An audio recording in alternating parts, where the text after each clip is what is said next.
My phone rang at exactly 8:37 p.m. on a Tuesday in April, and that single call would end up costing me $80,000 and completely reshaping my relationship with my family. I'm Sarah Mitchell, 32, a marketing manager at a mid-sized tech company in Chicago. I had spent the past 5 years slowly building my savings, living in a modest one-bedroom apartment while my colleagues upgraded to luxury condos downtown. That evening, I was reviewing analytics reports when my mother's name flashed across my screen. "Sarah, honey, we need your help." Mom's voice cracked, immediately sending me into high alert. "The bank called today. We're 3 months behind on the mortgage, and they're threatening foreclosure."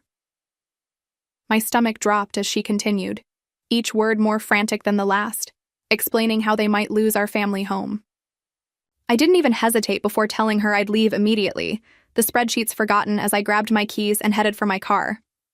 The entire 45-minute drive to my parents' suburban home, my mind flooded with memories. Learning to ride a bike in that curved driveway, my high school graduation party in the backyard with its massive oak tree, Sunday dinners around the kitchen table, the familiar creak of the third step on the staircase. I couldn't imagine strangers living in those rooms, erasing our family's 30 years of history within those walls. My brother Tyler had already moved back in with them last year after his latest startup failed. But somehow, even though he was physically closer, it was still me they called in a crisis. It had always been that way. I was the responsible one, the fixer, while Tyler was the dreamer who needed protection and support. As I pulled into the driveway, the porch light illuminating my parents' worried faces through the window, I had no idea I was about to make a financial decision that would upend everything I thought I knew about family loyalty and what I truly owed to the people who raised me. Growing up, our household functioned like most middle-class families in suburban Illinois. My father, Robert, worked long hours as a factory manager, while my mother, Linda, taught third grade at the local elementary school. On paper, we were the picture-perfect American family, but beneath that carefully maintained image ran currents of unspoken expectations and uneven treatment that shaped my adult relationship with my parents. From my earliest memories, I was praised for my independence and self-sufficiency, taught to take pride in solving my own problems. "Sarah never needs help with her homework," my mother would tell other parents with obvious pride, while simultaneously spending hours at the kitchen table helping Tyler with his assignments. When I graduated high school with honors and received a partial scholarship to Northwestern, my parents congratulated me but made it clear that I would need to cover the remaining tuition myself. "You're so capable, Sarah," Dad said. "You'll figure it out." Meanwhile, they paid Tyler's full tuition at a private college, even after he switched majors 3 times. I worked 2 jobs through college, graduated with minimal debt, and landed my first marketing position through pure grit and networking. Tyler bounced between jobs, traveled abroad on our parents' dime to find himself, and eventually decided to launch a series of business ventures that my parents eagerly funded. Jessica, my closest friend and colleague who'd witnessed this dynamic over years of holiday gatherings and family events I'd invited her to, frequently pointed out the imbalance. "Your parents treat you like the responsible adult and Tyler like the child who needs protection," she observed during lunch one day, after I'd mentioned sending my parents money for their anniversary trip. "It's not fair to you." I dismissed her concerns with practiced ease. "They raised me, Jessica. They gave me a good life and values. So what if they need a little help now or have a soft spot for my brother? That's what family does." But even as I defended them, a small voice inside questioned whether this pattern was healthy, especially when I saw my friends' more balanced family relationships. Still, loyalty ran deep, and I genuinely believed that family always came first, no matter what sacrifices that might entail. I never imagined there might be limits to what that loyalty should reasonably cost me, or that my parents' expectations might someday cross a line I couldn't afford to ignore, both financially and emotionally. When I walked through my parents' front door that evening, the tension was palpable. Mom's eyes were red-rimmed from crying, and Dad sat hunched at the kitchen table, looking smaller and older than I remembered from my visit just a month earlier. Scattered across the table were bank statements, past due notices, and what appeared to be medical bills. "I'm here now," I said, setting down my purse and taking a seat across from them. "Tell me exactly what's happening." Over the next hour, the full picture emerged, each revelation more shocking than the last. They were $80,000 behind on the mortgage, with the bank threatening foreclosure within 30 days. Their financial troubles had apparently been building for years. Dad's medical issues 2 years ago had resulted in significant out-of-pocket expenses. Despite their insurance, the roof had needed replacement last year, and the property taxes had increased substantially. But what really caught my attention were the casual references to helping Tyler get back on his feet. When I pressed for details, Mom grew defensive. Your brother has had some bad luck with his businesses, but this latest idea is really promising. He just needed startup capital. I felt a familiar knot forming in my stomach. How much have you given him? Dad cleared his throat uncomfortably. About $30,000 over the past year and a half. The room seemed to tilt slightly. That was more than a third of their current debt. As we talked, our elderly neighbor Mrs. Chen dropped by with a casserole, a tradition whenever she sensed trouble on our street. While Mom put the food away, Mrs. Chen squeezed my hand and whispered, "You're a good daughter to come help. They've been worried for months. Months, not days or weeks." While I'd been calling weekly and visiting monthly, they'd hidden their financial freefall from me completely. Later that evening, while Mom was upstairs, Dad took me into his study and closed the door. His hands trembled slightly as he showed me their complete financial records. "Sarah, we've never asked you for anything," he said, which wasn't entirely true but felt pointedly aimed at contrasting with what they'd given Tyler. "This is just this once. We're in real trouble, and I don't know who else to turn to." I nodded slowly, mentally calculating my savings and investments. "I'll see what I can do, Dad." As I headed upstairs to my old bedroom for the night, I overheard my mother on the phone. "Don't worry about a thing," she was saying, presumably to Tyler. "Sarah's here now. She always figures things out." Her tone carried not just relief, but expectation, as though my help wasn't just hoped for, but assumed. I lay awake that night, staring at the glow-in-the-dark stars I'd stuck to my ceiling at age 10, wondering how the daughter who never needed help had somehow become the one expected to solve everyone else's problems. The next morning, I called into work, requesting an emergency personal day, and began the process of gathering $80,000. My financial advisor, Michael, couldn't hide his alarm during our video call. "Sarah, this is essentially your entire emergency fund plus a significant portion of your long-term investments. You're setting yourself back at least 5 years." His concern was valid. I'd been diligently saving for a down payment on a condo and building my retirement accounts. "It's my family, Michael. They're about to lose their home." He sighed, recognizing the determination in my voice. "At least, let me structure this as a loan. We can draft simple paperwork." I declined, not wanting to seem untrusting. They're my parents, not business associates. By afternoon, I had initiated transfers from multiple accounts, liquidating investments, and emptying my savings down to a bare minimum 1-month emergency cushion. When Jessica called during her lunch break, I confessed what I was doing. "Sarah, this isn't right," she said gently. "You've worked so hard for that money. Where's Tyler in all this?" I explained that Tyler was between ventures and had no savings. "That's not your responsibility to fix," she argued. "What about your condo plans, your future?" I thought about the property listings I'd been browsing just last weekend, the corner unit with the perfect home office space and morning light. "It can wait," I said, with more confidence than I felt. 2 days later, I sat with my parents at their bank, transferring the funds to bring their mortgage current and establishing a buffer for the next few months. Mom cried and hugged me tightly, while Dad kept thanking me, his voice thick with emotion. "We'll pay you back, Sarah, I promise." That evening, they insisted on cooking a special dinner. Mom made her famous pot roast, and Dad opened a bottle of expensive wine they'd been saving for a special occasion. The atmosphere was celebratory, with a palpable sense of relief lifting everyone's spirits.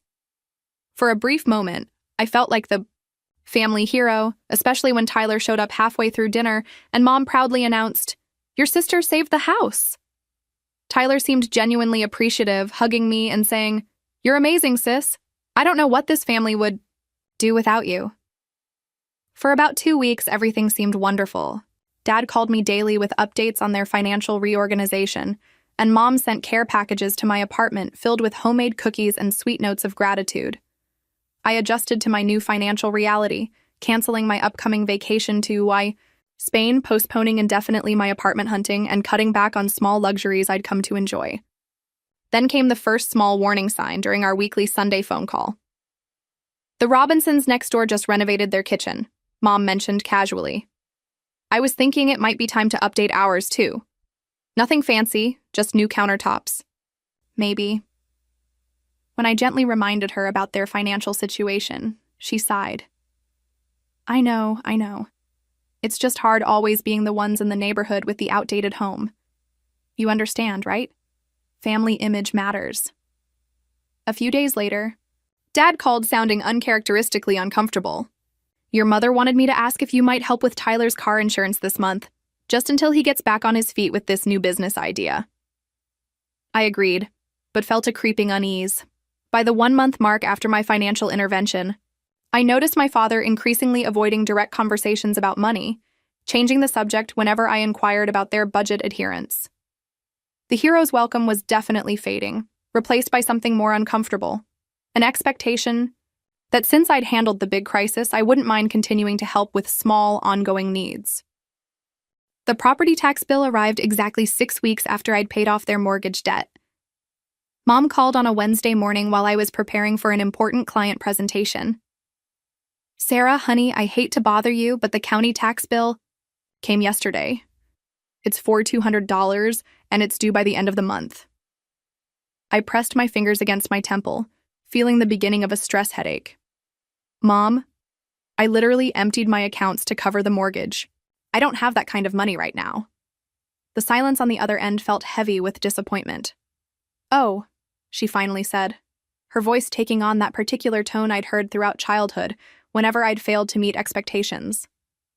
I just thought, well, if you really care about us keeping the house, the taxes are part of that too. The mortgage doesn't help if we lose it to a tax foreclosure. Her words hit like a physical blow. If you really care, as though my $80,000 sacrifice had been insufficient proof of my love and commitment to family. I explained that I'd need to take out a personal loan if they absolutely couldn't cover it themselves. Whatever you think is best, dear, Mom said, the martyred resignation in her voice making me feel simultaneously guilty and resentful. That afternoon, I completely fumbled my presentation, mixing up key statistics and losing my train of thought multiple times. My boss, Catherine, pulled me aside afterward. Is everything okay, Sarah? This isn't like you at all. I gave a vague explanation about family stress, promising to redo the presentation the following day. That evening, I drove to my parents' house, hoping to have a rational conversation about financial boundaries. Dad met me at the door, looking uncomfortable. Inside, I discovered Mom had gone shopping with her sister, conveniently absent for the discussion I'd told them I needed to have. Dad and I sat at the kitchen table, the same spot where this whole situation had begun. Dad, I need to understand something. If you're in such dire financial straits, how is Tyler still driving a new car? And why did Mom buy new patio furniture last week? His eyes couldn't meet mine. Your mother has certain expectations about our lifestyle. And Tyler, well, he needs reliable transportation for job interviews. I took a deep breath. Dad, I saw his Instagram. He's not going to interviews. He's going to music festivals and playing golf.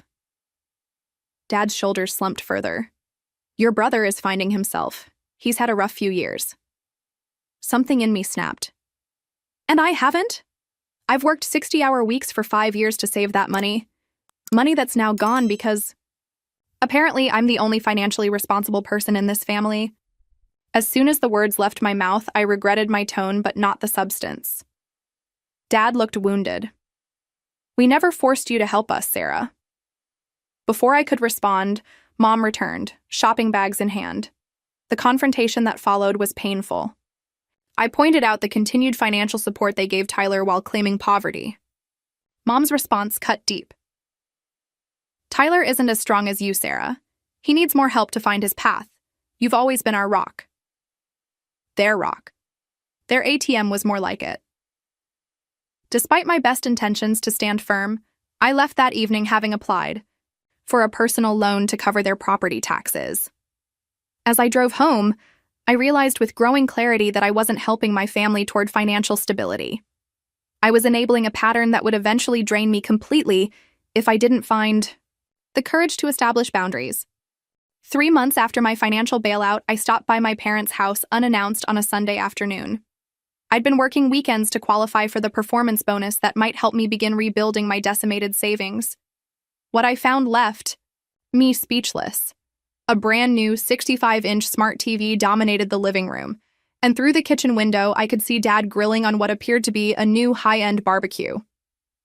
"Just a few little upgrades," Mom explained with a dismissive wave when she noticed my expression.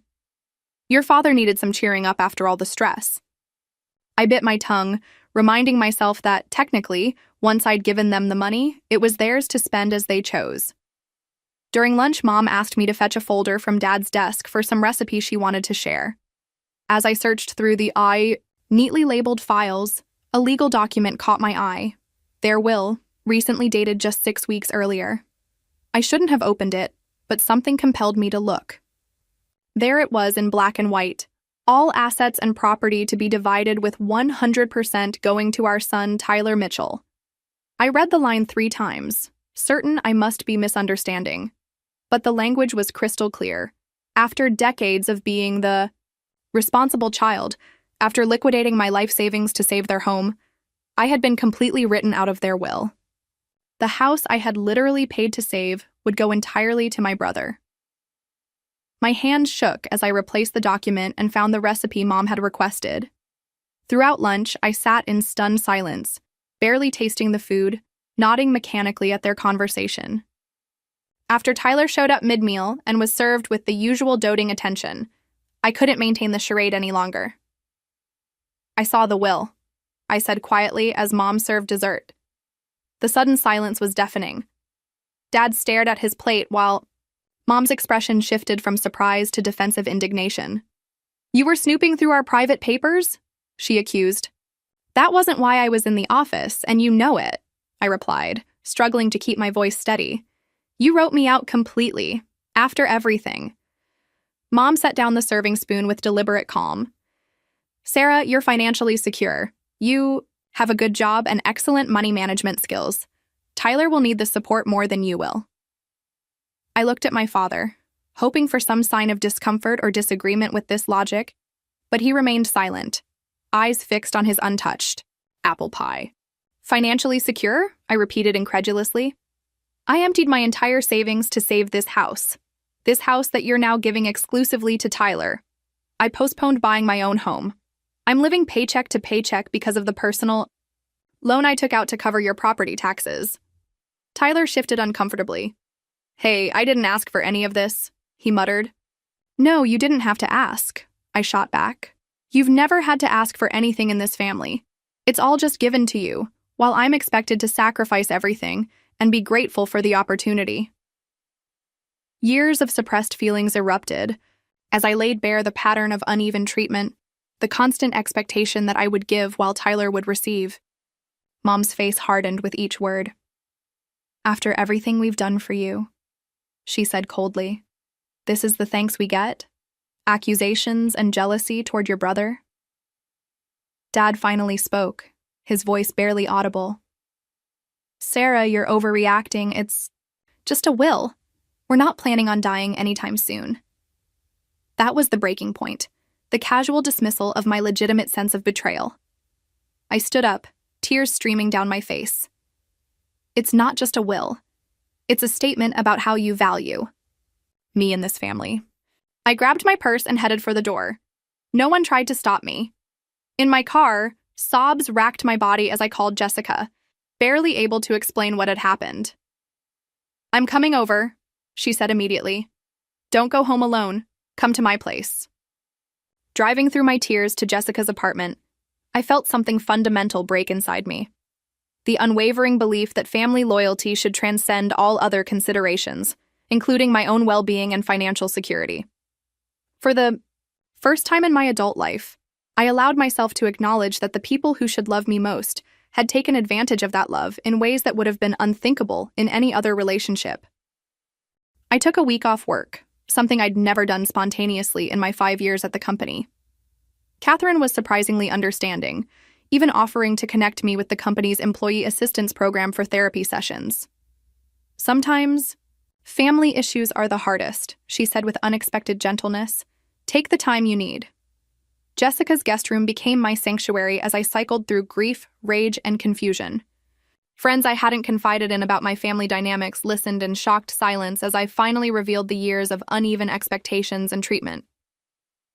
Sarah, what they're doing is financial abuse, my college roommate Annika said bluntly during one of our catch-up calls. You need to protect yourself now. Michael, my financial advisor, came to Jessica's apartment at my request, bringing spreadsheets that starkly illustrated my financial setback. Best case scenario, with aggressive saving and strong market performance, you're looking at a 5-year recovery to get back to where you were, he explained. That's assuming no additional family emergencies. The clinical assessment of my situation was oddly comforting. Numbers didn't lie or manipulate. 3 days into my self-imposed retreat, a surprise visitor arrived at Jessica's door. Mrs. Chen, my parents' elderly neighbor. Your father gave me this address, she explained, settling onto the couch with the careful movements of someone managing arthritis pain. There are things you should know, Sarah. Over tea, she revealed observations from 20 years of living next door to my family. Your mother always favored your brother, even when you were small. I remember when you won that scholarship in high school. Your parents took Tyler out for ice cream that same day because he was upset about not making the baseball team. They've always rushed to cushion his disappointments while expecting you to handle yours alone. Mrs. Chen's validation of patterns I'd sensed but doubted was both vindicating and painful. Your father knows it's wrong, she added softly. I've seen his face when your mother makes these decisions. He disagrees but never stands against her. After she left, I spent hours researching family dynamics and emotional manipulation, recognizing textbook patterns in my own experience. Terms like golden child, scapegoat, and parentification suddenly gave framework to my lifetime of experiences. When my company-sponsored therapy session arrived, I poured out 32 years of family history to Dr. Martinez, who listened without judgment. What you're describing is a common but unhealthy family system, she explained. You've been assigned the role of family rescuer, while your brother has been assigned the role of the one who needs rescuing. Neither of you chose these roles, but you've both been playing them your whole lives. She paused, letting that sink in. The question now is, are you ready to stop playing your assigned role? That question echoed in my mind for days as I contemplated my options. Cutting off contact seemed too extreme, but continuing as before was impossible. I needed a middle path, one that honored my genuine love for my family while establishing firm boundaries around my finances and emotional labor.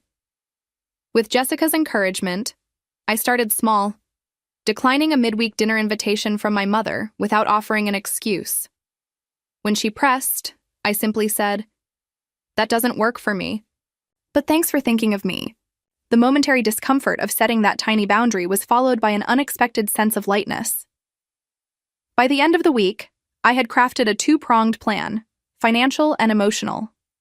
Financially, I would formalize the $80,000 as a loan with proper documentation, protect my remaining assets, and create a strict budget for rebuilding my savings. Emotionally, I would establish clear boundaries, respond to manipulation with calm detachment, and seek support when the inevitable guilt trips came. As I packed to return to my apartment, Jessica hugged me tightly. "I'm proud of you," she said. This is the hardest thing. Recognizing when the people who are supposed to love you unconditionally have actually placed very definite conditions on that love. For the first time in days, I felt something like hope. Not that my family would suddenly change, but that I could change how I responded to them. That small shift in perspective felt like the first step toward reclaiming not just my financial security, but my sense of self-worth, independent of my role as the family. Fixie? My return to work coincided with an unexpected opportunity. The lead marketing strategist for our largest client was taking maternity leave, and Catherine needed someone to step in. "It's a stretch assignment," she warned. "Lots of pressure and visibility. But after your presentation recovery last week, I'm confident you can handle it." I threw myself into the challenge, channeling all my complicated emotions into creating the most detailed, innovative campaign strategy I'd ever produced. Late nights at the office provided a welcome distraction from the 11 missed calls from my mother and the increasingly guilt-laden voicemails. "Working late again?" Catherine asked, finding me still at my desk at 7:30 p.m. 2 weeks into the assignment. "Trying to rebuild my emergency fund," I explained, then surprised myself by adding, "I emptied it helping my parents save their house only to discover they've written me out of their will entirely." Catherine's expression shifted from surprise to understanding. "My sister did something similar for our parents. They repaid her by selling the house and taking a luxury cruise without telling her." Her candor opened a door, and I found myself confiding the whole situation. "You need legal protection," she said firmly. "I went through something similar with a former partner. I can recommend someone." The attorney Catherine suggested Diane Patel, specialized in family financial disputes. "What you've described is unfortunately common," she said during our consultation. "People equate family with unconditional giving, but there should always be clear terms, especially with large sums." She helped me draft a simple, legally binding loan document that outlined the $80,000 as a personal loan with reasonable terms. 0 interest if repaid within 5 years, modest interest thereafter, and various repayment options including partial forgiveness in exchange for modifying the will to include me equally. "This gives them choices while protecting you," Diane explained, "and it creates a legal record of the transaction as a loan, not a gift." With the document prepared, I still needed to have the difficult conversation with my parents. Before that confrontation, however, an unexpected opportunity arose to speak with Tyler alone. He called one evening, asking if we could meet for coffee. At the small cafe near my apartment, he looked uncharacteristically serious. "Mrs. Chen talked to me," he admitted, stirring his latte absently. "She made me see some things about our family that I never noticed before." Our conversation lasted hours, revealing perspectives I'd never considered. Tyler had his own resentments, feeling constantly infantilized, never believed capable of true independence, subtly undermined whenever he tried to stand on his own. "Mom always swoops in to fix everything, which sounds nice until you realize she's basically telling me, 'I can't handle my own life,'" he explained. "And every time she compares me to you, it's never about how responsible you are. It's about how you don't need them the way I supposedly do." This reframing helped me see that Tyler wasn't just a willing participant in our dysfunctional system. He was trapped in his role just as I was in mine. "They're giving me the house because they don't think I can ever afford one on my own," he said bitterly. "It's not a vote of confidence. It's a vote of no confidence." We parted with a new understanding and tentative plans to support each other in changing the family dynamics. The following Sunday, I arrived at my parents' house with Diane's document in a manila envelope and Jessica waiting nearby as moral support. Mom greeted me with wary affection, clearly unsure which version of me had arrived, the reliable daughter who solved problems or the ungrateful child who had challenged their decisions. Dad seemed genuinely relieved to see me, having called several times to check in during my week of limited contact. After polite small talk over coffee, I placed the envelope on the kitchen table. "I need to talk to you both about the financial help I provided," I began carefully. "The $80,000 I gave you to save the house was nearly everything I had saved over the past 5 years. I need to formalize that as a loan." Mom's face immediately hardened. "A loan? We're your parents, Sarah, not some bank customers." Dad looked uncomfortable, but not surprised. I maintained calm eye contact. "Yes, you're my parents, which is why I emptied my accounts without hesitation when you needed help. But recent events have shown me that I need to protect myself financially, even within our family." I slid the document toward them. "These are very reasonable terms. No interest for 5 years. Flexible repayment options." Mom refused to touch the papers. "This is insulting. After everything we've done for you." For the first time, I didn't back down in the face of her disapproval. "Everything you've done for me? Like writing me out of your will after I saved your house? Like asking me to take out a personal loan for your property taxes when I was already financially drained from helping you?" Dad surprisingly picked up the document, scanning it carefully. "These terms are very fair, Linda," he said quietly. "Sarah has a right to protect herself." Mom stormed out of the room, leaving Dad and me alone.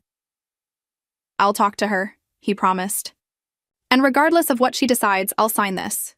You deserve that much." As I left, the mixture of emotions was complex.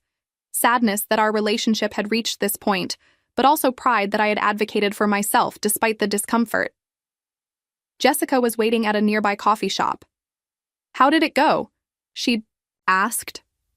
"Exactly as expected," I replied. Mom is furious, Dad is conflicted, and I actually stood my ground. The sense of accomplishment, small but significant, felt like the beginning of a new chapter in my relationship with my family. One based on mutual respect rather than one-sided sacrifice. 6 months passed, bringing significant changes to both my financial situation and family dynamics. The stretch assignment I'd taken on evolved into a permanent promotion with a substantial salary increase. I established an aggressive savings plan, directing 40% of each paycheck into rebuilding my emergency fund and retirement accounts. My personal loan for the property taxes was still a financial burden, but the new salary made it manageable. The most profound changes, however, were in my interactions with my family. Dad had signed the loan document the day after our confrontation, though Mom had initially refused. 2 weeks later, after Dad's increasingly firm insistence, she reluctantly added her signature. Our weekly Sunday calls continued, but with a noticeable difference. When Mom made subtle requests for financial assistance, I responded with gentle, but clear, refusals. "I'm not in a position to help with that right now," became my calm refrain, without defensive explanations or apologies. Dad began calling me separately, our conversations more honest than they'd been in years. "Your mother is struggling with the new boundaries," he admitted during one such call. "She's always defined herself by taking care of you kids, especially Tyler. When you stopped needing her, she doubled down on him." This insight helped soften my resentment, though it didn't change my resolve. Tyler surprised everyone by moving out of our parents' house and taking a steady job at a local marketing firm. Less glamorous than his entrepreneurial dreams, but providing consistent income and benefits. "I'm tired of being the family project," he told me during one of our newly regular brother-sister dinners. "Watching you stand up to them made me realize I can stand up too." The real test came at Thanksgiving, traditionally hosted at our parents' house. Mom had clearly expected everything to return to the previous patterns, with me handling most of the cooking while she directed, and Tyler watched football with Dad. Instead, I arrived with precisely the dishes I'd agreed to bring. No. More, no less. When Mom pointedly mentioned tasks left undone, I smiled and said, "I'm happy to help now that I'm here, but you might want to ask Tyler too. We can all pitch in." Her expression of surprise quickly shifted to irritation when Tyler actually responded to my suggestion and joined us in the kitchen. Throughout dinner, Mom made several attempts to reestablish old dynamics, comments about my apartment being just temporary until you settle down properly, and questions about my savings plan that bordered on intrusive. Each time, I redirected, politely but firmly. The tension peaked during dessert when Mom announced she needed a new car and was considering models. "Of course, with my limited budget, I'll have to choose something very basic," she said, with a significant glance in my direction.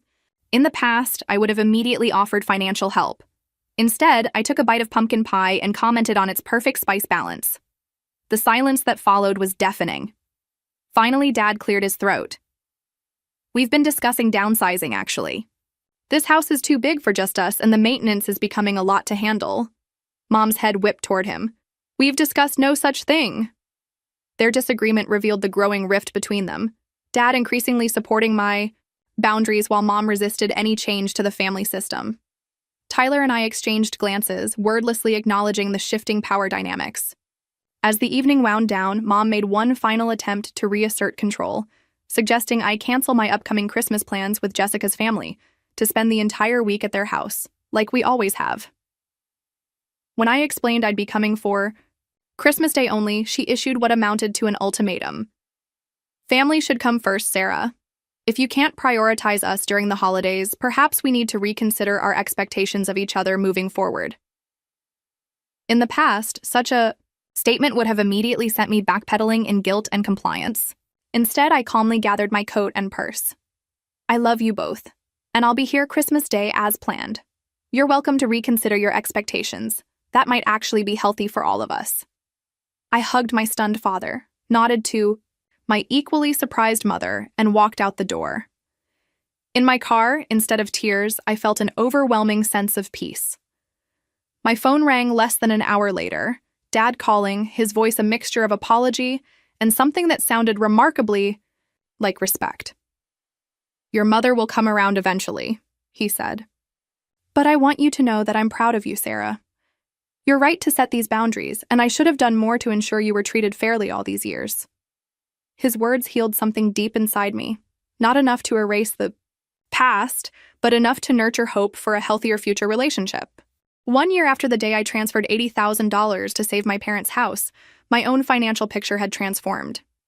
Through careful budgeting, my promotion, and a side consulting project Catherine had recommended me for, I'd rebuilt a modest emergency fund and resumed my search for a condo, though with more conservative parameters than before. My personal loan for the property taxes was fully paid off, and my parents had made 3 small but consistent payments toward the larger loan. The emotional transformation, however, was far more significant than the financial one. My relationship with my family had evolved into something I'd never imagined possible. Not perfect, but healthier and more balanced. Mom had struggled the most with the new dynamics, cycling through anger, emotional withdrawal, and eventually grudging adjustment. Our conversations still occasionally tiptoed around financial topics, but the expectation that I would solve everyone's problems had largely dissipated. Dad had unexpectedly flourished amid the changing family system. He had finally stood firm about downsizing, and they were in the process of selling the family home, the very home I'd sacrificed so much to save. Rather than feeling bitter about this development, I found it liberating. The house had become a symbol of unhealthy patterns, and its sale represented a fresh start for all of us. We should have done this years ago, Dad confided during one of our now regular lunch dates. The smaller house will be so much more manageable, and the proceeds will help us pay back your loan faster. Tyler had perhaps changed the most dramatically. After 6 months at the marketing firm, he'd been promoted to a creative role that actually utilized his entrepreneurial thinking in a structured environment. He'd moved into his own apartment and begun dating someone who, significantly, our mother didn't entirely approve of. A small but important assertion of his independence. I never realized how much I was letting them infantilize me, he admitted during one of our monthly sibling dinners. Watching you set boundaries showed me I could do it too. My personal life had expanded beyond family obligations as well. I'd begun dating Michael, an architectural engineer I'd met through a professional networking event. Our relationship developed slowly but meaningfully, built on mutual respect and clear communication, qualities I now recognized had been lacking in my family dynamics. Most importantly, I'd found a balance between remaining a loving daughter and sister while protecting my own well-being. The previous weekend, we'd had a family dinner at a neutral restaurant location, a strategy that helped maintain the new boundaries. Mom had made a pointed comment about my new relationship. I suppose we'll be seeing less of you now that you have Michael in your life. Instead of defensively reassuring her, I simply smiled and said, I'm creating a full life that includes all the people I care about in healthy ways. Dad had nodded in agreement, and even Mom had eventually conceded with a small smile. As we parted that evening, Mom had surprised me with a genuine hug, not the manipulative embrace I'd grown accustomed to, but something more authentic. You're doing well, Sarah, she'd said quietly. I don't always understand your choices, but I can see you're happy. It wasn't a complete transformation, but it was progress. That night, sitting on my apartment balcony, I reflected on the painful journey of the past year and the unexpected gifts it had brought. The financial setback had been substantial, but the emotional growth was invaluable. I'd learned that true family support flows in all directions, that love without respect is ultimately hollow, and that sometimes the most loving thing you can do for your family is to break unhealthy patterns, even when that feels temporarily like betrayal. My phone chimed with a text from Jessica. 1 year anniversary of standing your ground. Proud of you. I smiled, thinking of how family can be both those we're born to and those we choose. The painful lessons of the past year had taught me perhaps the most important truth of all. Loving your family doesn't mean sacrificing yourself on the altar of their expectations. Real love, the kind worth having, makes room for everyone to grow, to have needs, to set boundaries, and to support each other in building lives that honor both our connections and our individuality. Have you ever had to set difficult boundaries with family members who were taking advantage of your generosity? I'd love to hear how you navigated that challenging situation in the comments below. And if this story resonated with you, please consider subscribing for more real-life experiences about finding balance in challenging relationships. Remember, setting healthy boundaries isn't selfish. It's essential for genuine, sustainable relationships. Thank you for listening to my story, and I wish you strength and clarity in your own family journey.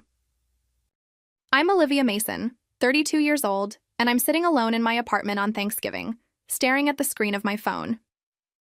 The blue light illuminates my face in the dimly lit room as I scroll through social media, seeing pictures of families gathered around tables laden with turkey, stuffing, and pumpkin pie. My own family is gathered just 40 minutes away, but I wasn't invited. My sister Rachel told our parents I was too busy to come, a lie I only discovered when Mom called earlier this week to ask if I needed her to save me any leftovers. What? Do you mean leftovers?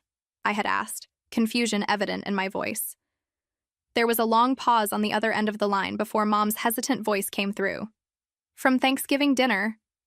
Rachel said you told her you couldn't make it because you had to work. The realization that I'd been deliberately excluded hit like a punch to the gut. When I confronted Rachel via text, her response was dismissive. You're always working anyway. Didn't think you'd care. That laughing emoji stung more than I wanted to admit. I took a deep breath and set my phone aside, refusing to let the tears that threatened to fall actually make an appearance. Mom's 60th birthday was coming up in a few weeks, and I was debating whether I should even attend. Rachel was organizing it, which meant it would be another opportunity for her to make me feel like an outsider in my own family. What my sister and the rest of my family didn't know was that while they were eating turkey and making jokes about my absence, I wasn't hunched over a computer in some dingy cubicle as they probably imagined. The truth about my career was something I'd kept mostly to myself, not out of shame, but because no one had ever bothered to ask. Rachel had always seen me as her nerdy, socially awkward older sister, who would never amount to much beyond a mediocre office job. But perceptions can change in an instant, and my sister's was about to be turned upside down in a way I never could have orchestrated if I tried. Growing up, Rachel was always the favorite, especially in our father's eyes. 2 years younger than me, she had an effortless charm that seemed to draw people to her like moths to flame, while I was the awkward one with my nose constantly buried in books. I can still remember the science fair in 5th grade when I spent weeks perfecting my project on solar energy, meticulously designing each component and writing up the research. When I won first place, bringing home the blue ribbon, with trembling hands and a smile that threatened to split my face, Dad barely glanced at my project before turning to Rachel. Did you help your sister with this? I bet you did. That's my girl, always supporting the family. Rachel, only 8 years old at the time, basked in the praise while I stood there, blue ribbon clutched in my hand, suddenly feeling like it meant nothing.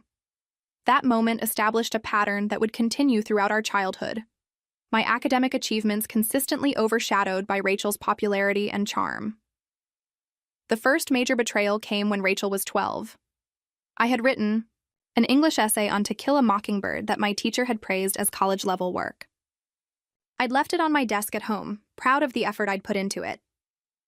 The next week, I was called to the principal's office where my English teacher sat with a grave expression. Olivia, did you give your essay to Rachel to submit as her own? The realization that my sister had stolen my work hit me like a physical blow. Despite the teachers knowing the truth, Rachel managed to cry her way out of serious consequences at home. I just wanted Dad to be proud of me the way he is of Olivia, she sobbed, and somehow her theft became about my apparent failure to be a supportive sister. That night, Rachel came to my room with red-rimmed eyes and apologized, and like the dutiful older sister I was, I forgave her, establishing a pattern that would repeat itself countless times in the years to come. Through it all, I remained the responsible one, the dependable daughter who could be counted on, while Rachel flitted from interest to interest, abandoning each as soon as it required real effort. Our interests diverged significantly in high school. I developed a fascination with computers and programming, spending hours teaching myself to code, while Rachel focused on cheerleading and social activities that kept her in the spotlight. I still remember a particularly painful family dinner when I was 16, excitedly telling everyone about a program I'd written that had won recognition in a statewide competition. Rachel had rolled her eyes dramatically and said, "God, Liv. Could you be any more nerdy? No wonder you don't have a boyfriend."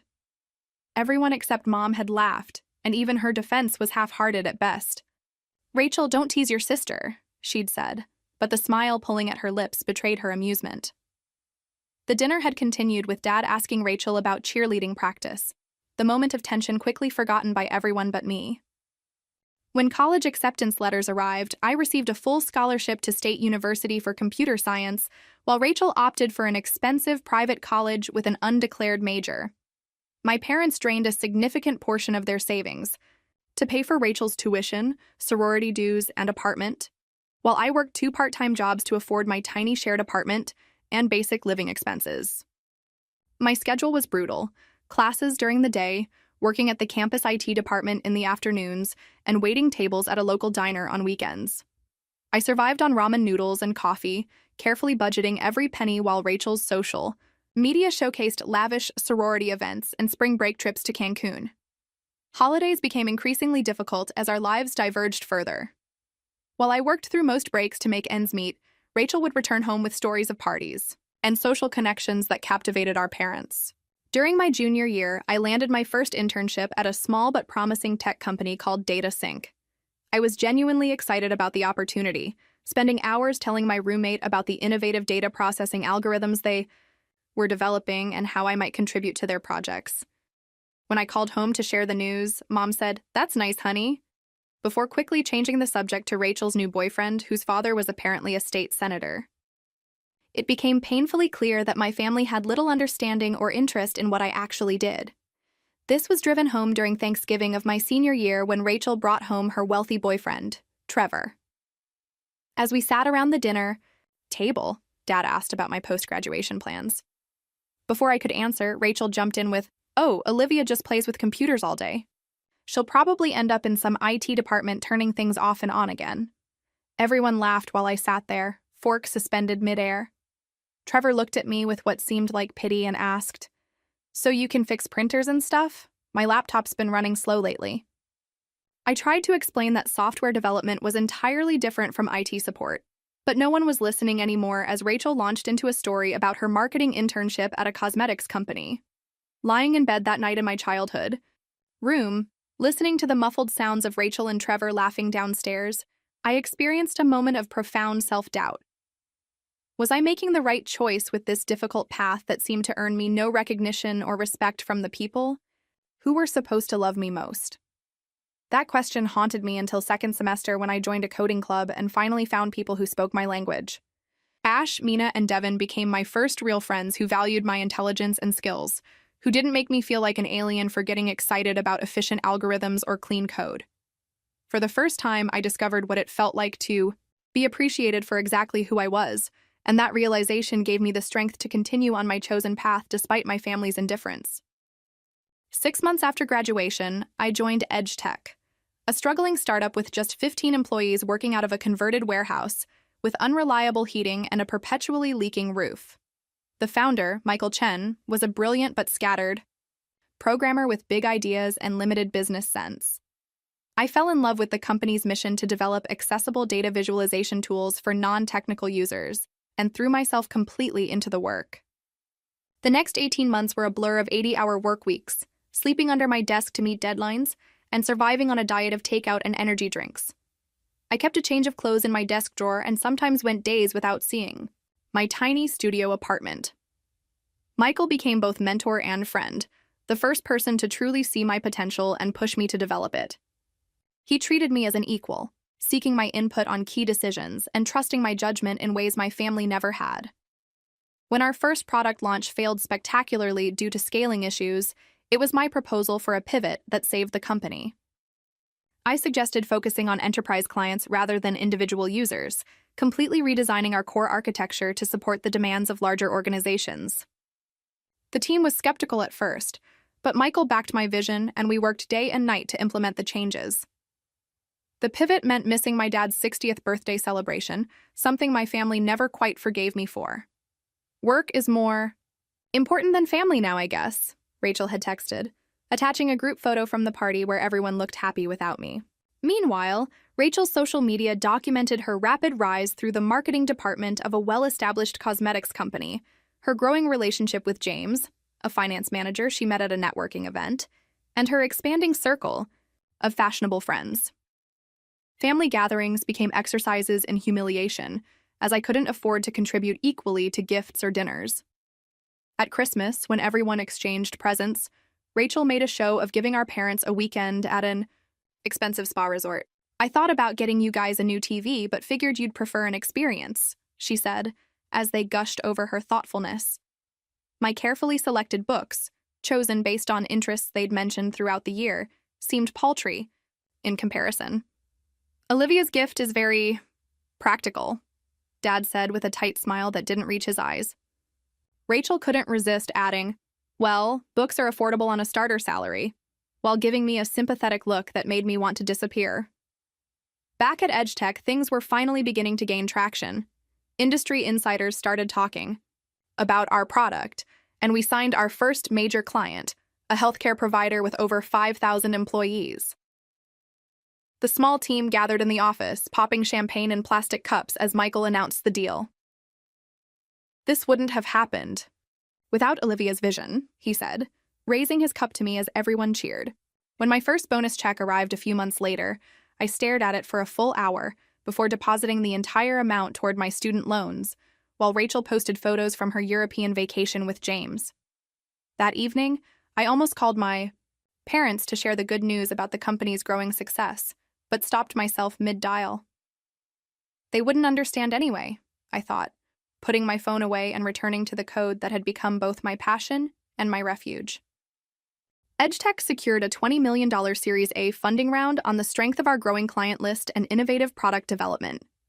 Michael called me into his office the day after the deal closed, his usually energetic demeanor strangely subdued.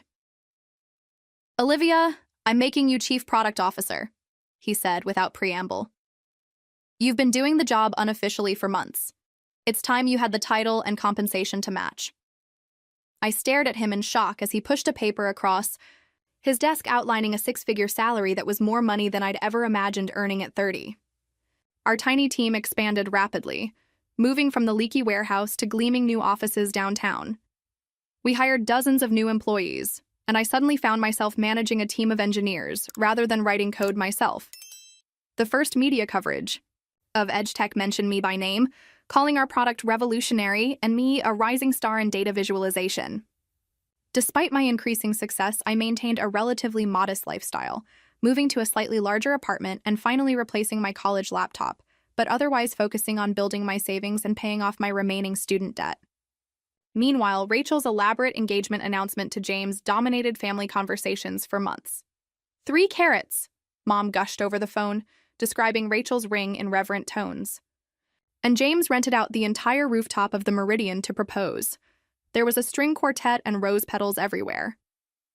I offered genuine congratulations, truly happy that Rachel had found someone who seemed to adore her, even as I felt increasingly like an afterthought in my family's narrative. It was a casual comment from Mom 3 months later that revealed the extent of my exclusion. "Rachel's engagement party was beautiful," she said during our monthly phone call. "The flowers alone must have cost a fortune." I paused, my coffee cup halfway to my lips. "Engagement party?" Mom went silent for a moment. "Oh, I thought... Didn't Rachel invite you?" She hadn't. Later that day, scrolling through Instagram with an unfamiliar tightness in my chest, I found photos of the event. Everyone was there. My parents, cousins, aunts, uncles, even distant relatives who lived out of state had made the trip.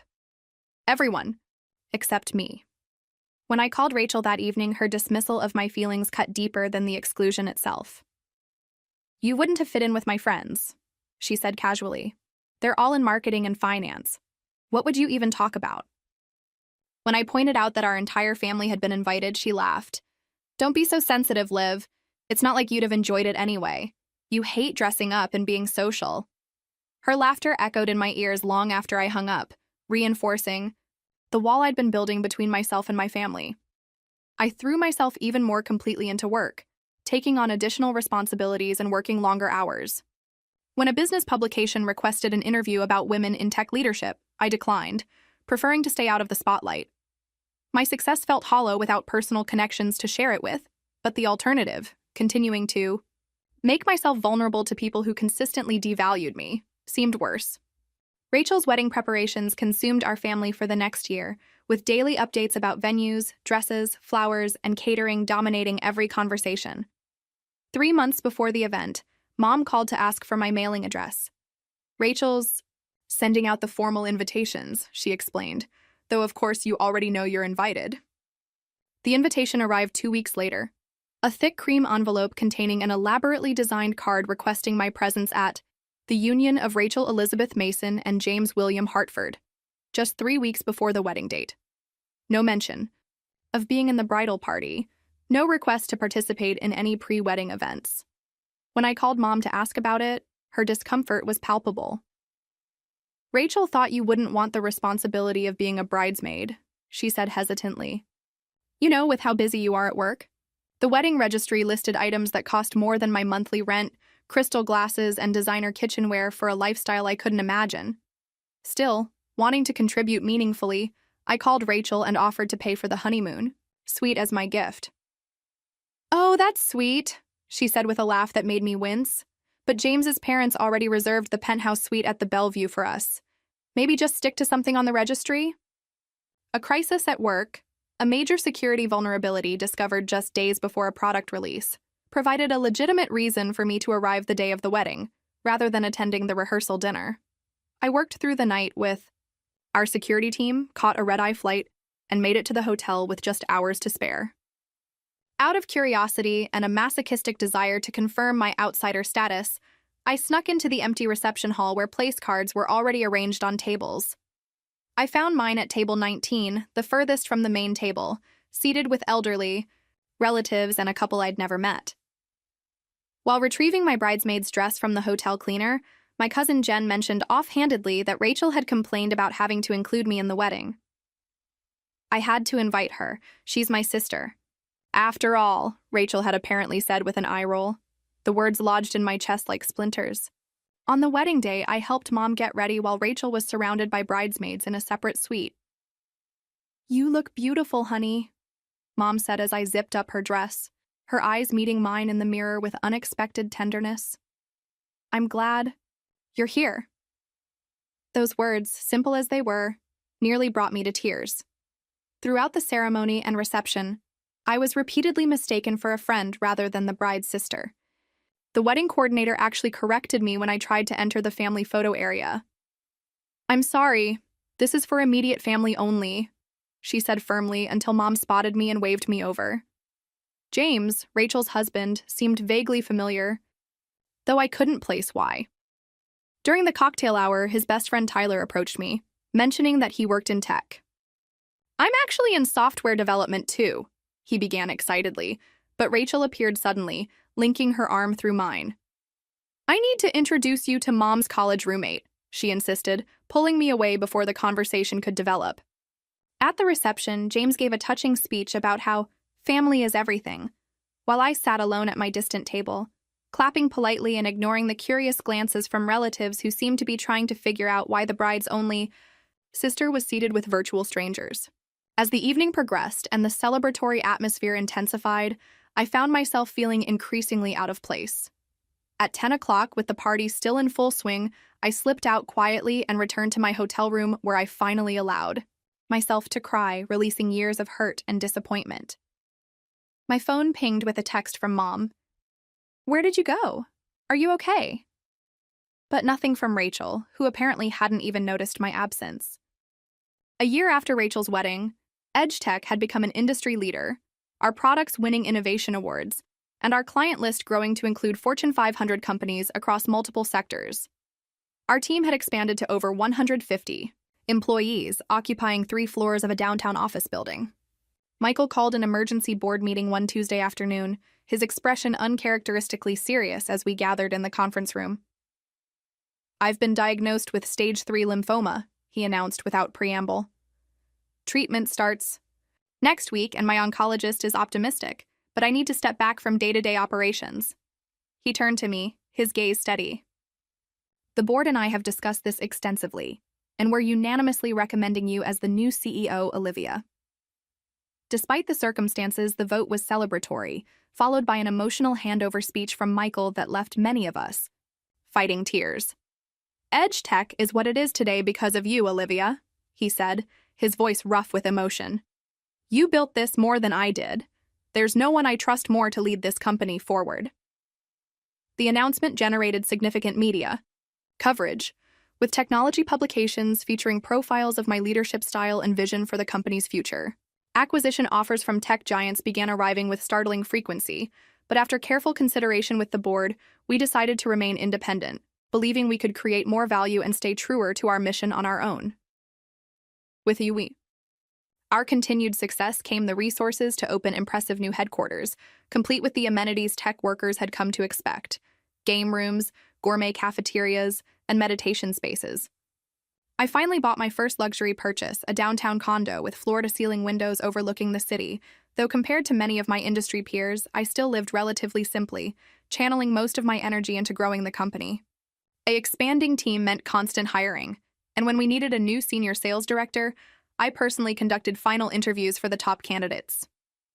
Tyler Anderson walked into my office on a Wednesday afternoon, his resume impressive, but his face vaguely familiar. It took several minutes of conversation before I placed him, James's best friend from Rachel's wedding. He showed no sign of recognizing me, and I didn't mention the connection, preferring to evaluate him solely on his qualifications, which were substantial.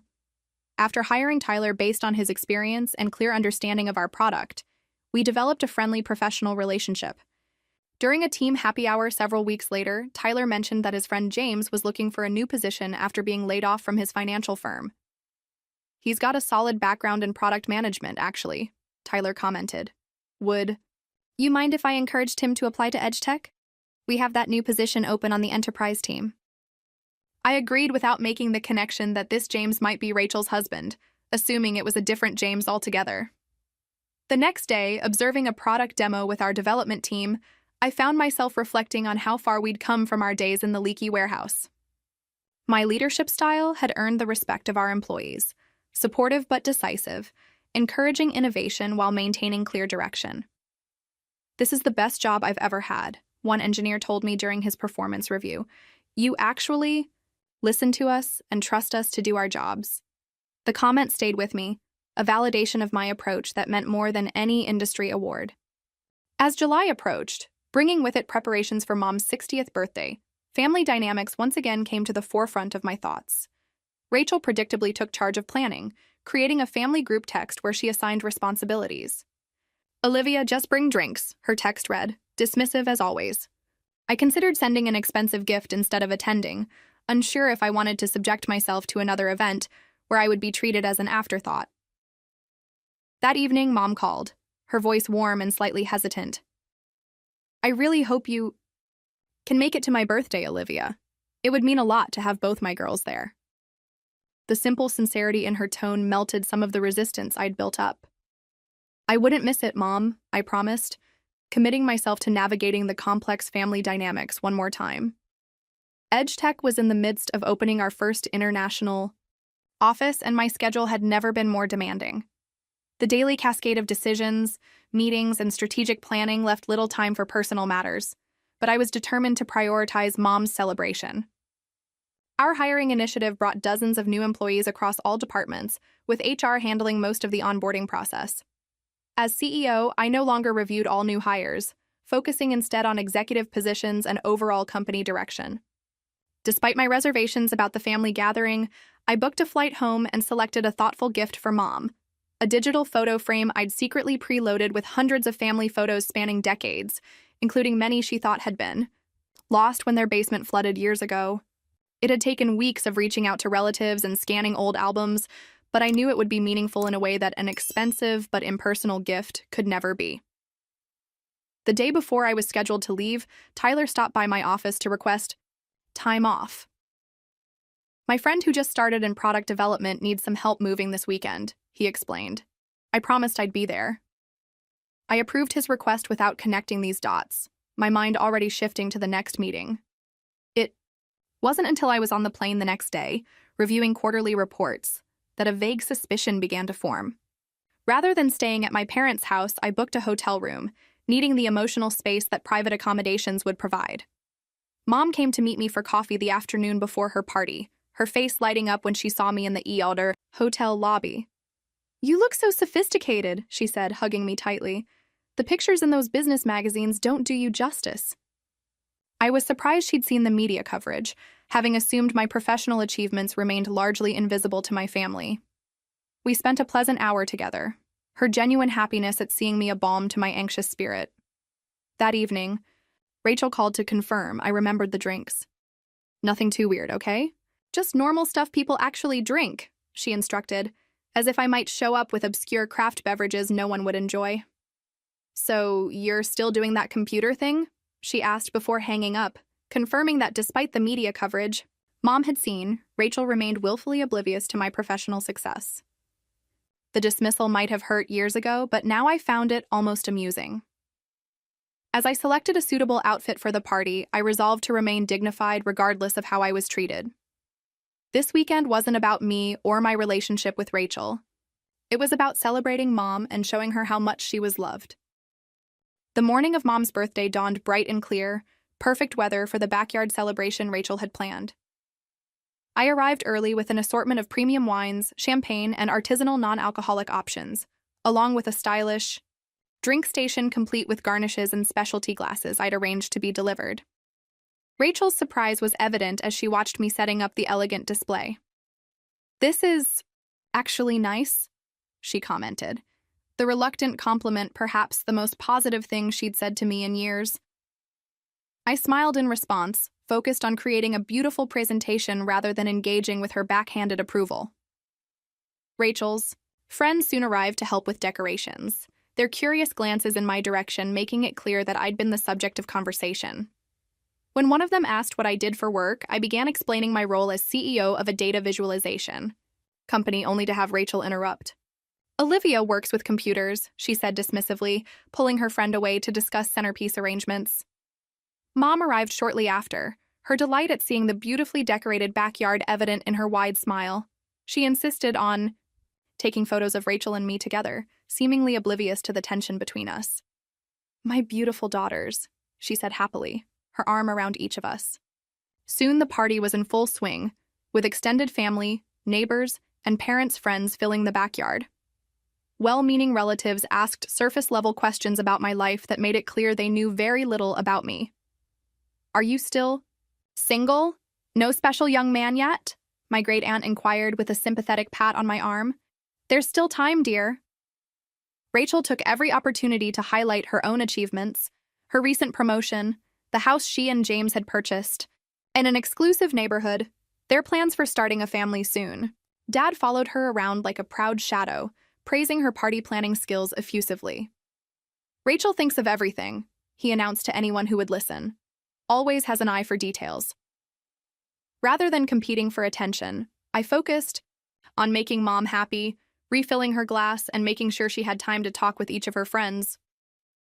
When gift opening time arrived, Rachel made a pointed comment about my simple present compared to her elaborate spa weekend gift.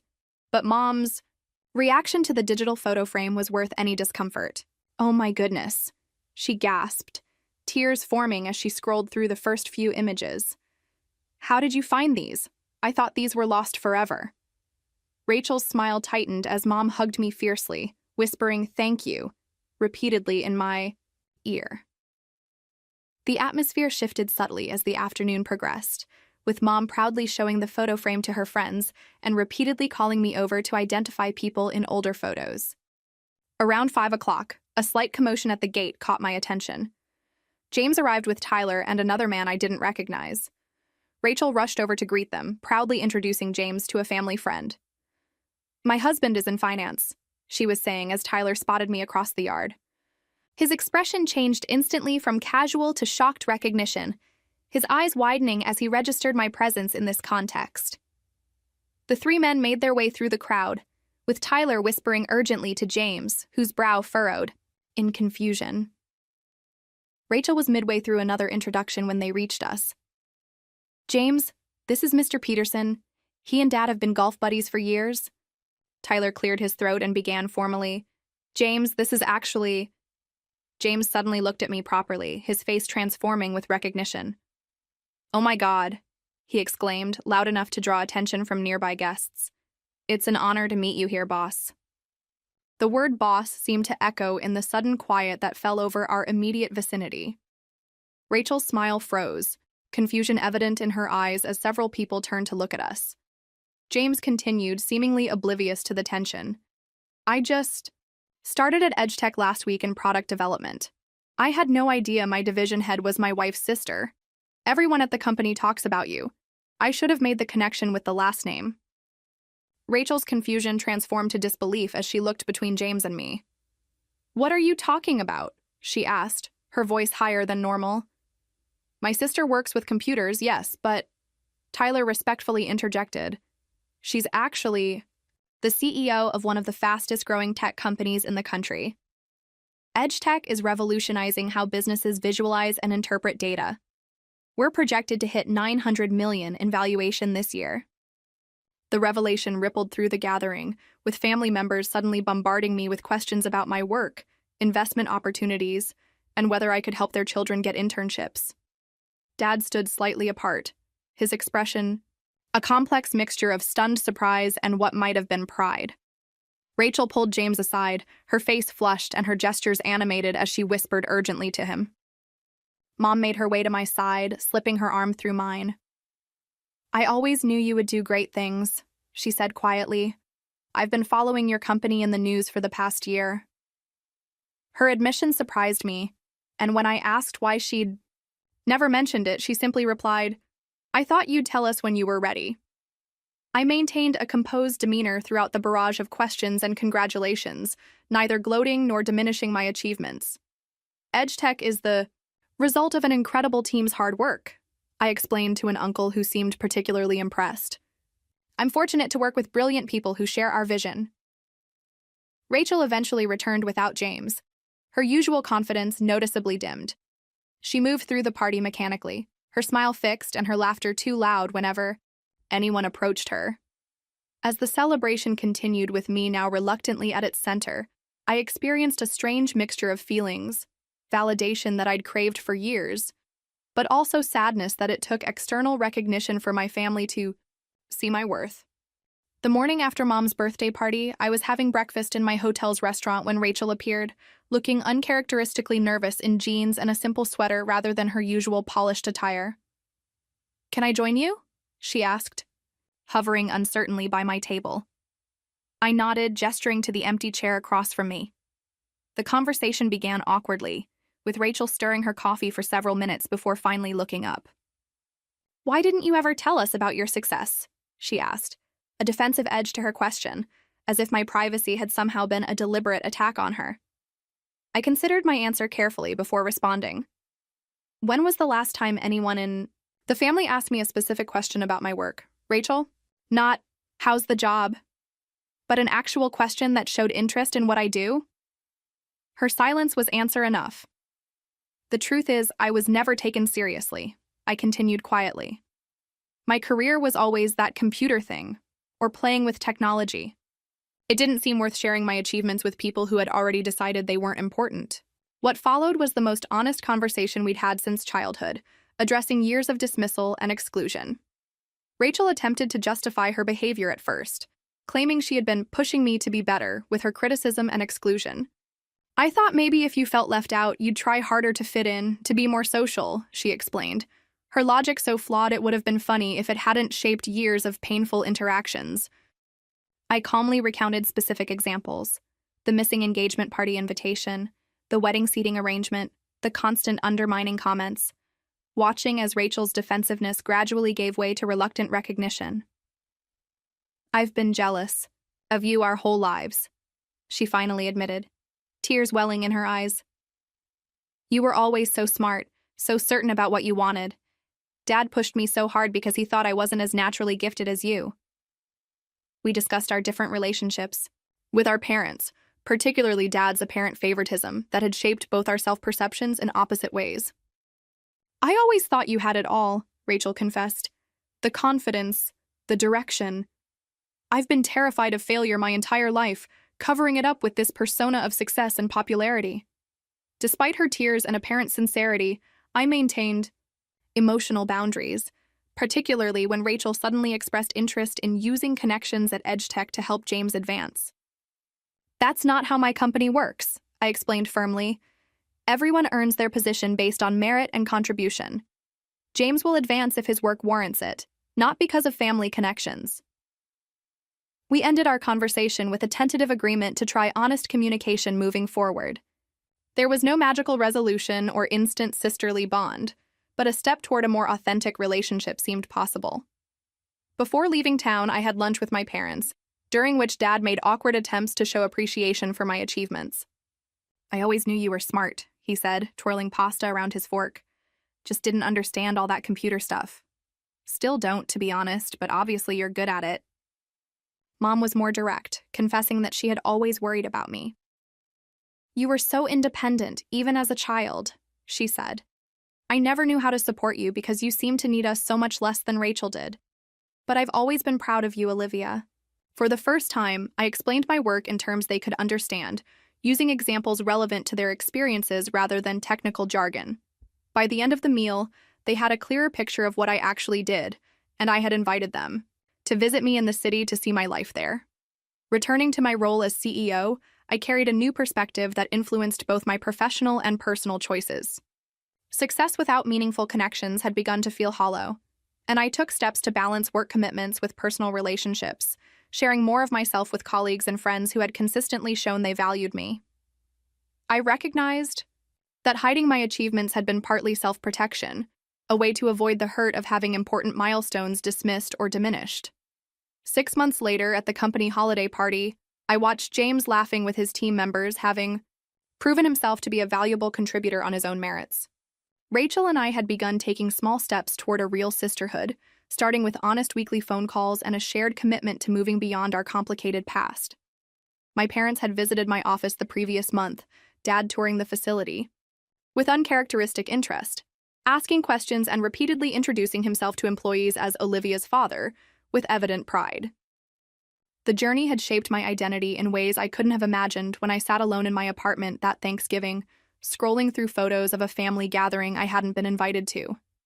I no longer sought validation from others, having found it within myself and among the people who truly saw and appreciated me. The growth hadn't come from confrontation or triumph, but from the quiet realization that forgiveness didn't mean forgetting or allowing patterns to continue. It meant freeing myself from the weight of others' perceptions and expectations. Looking toward the future, I was committed to building relationships based on mutual respect and genuine understanding, beginning with the complicated but evolving connections with my own family. Have you ever experienced a moment of vindication that changed a family dynamic? What did you learn from being underestimated by those closest to you? Sometimes the most important growth happens when we stop seeking approval from those who can't, or won't give it. If this story resonated with you, please like and subscribe for more stories about family relationships, personal growth, and finding your own path to success. Thank you for listening to my journey. May you find the courage to stand in your truth, even when those closest to you don't see your value. My name is Madeline Harper, 32 years old, and I just walked away from $15 million. For 3 generations, Harper & Sons Auction House has been the gold standard in New York's art world. My expertise in rare collections transformed our family business from respectable to remarkable. Meanwhile, my brother Alexander has a business degree but couldn't tell a Monet from a Monet. I never thought my own parents would choose bloodline over talent.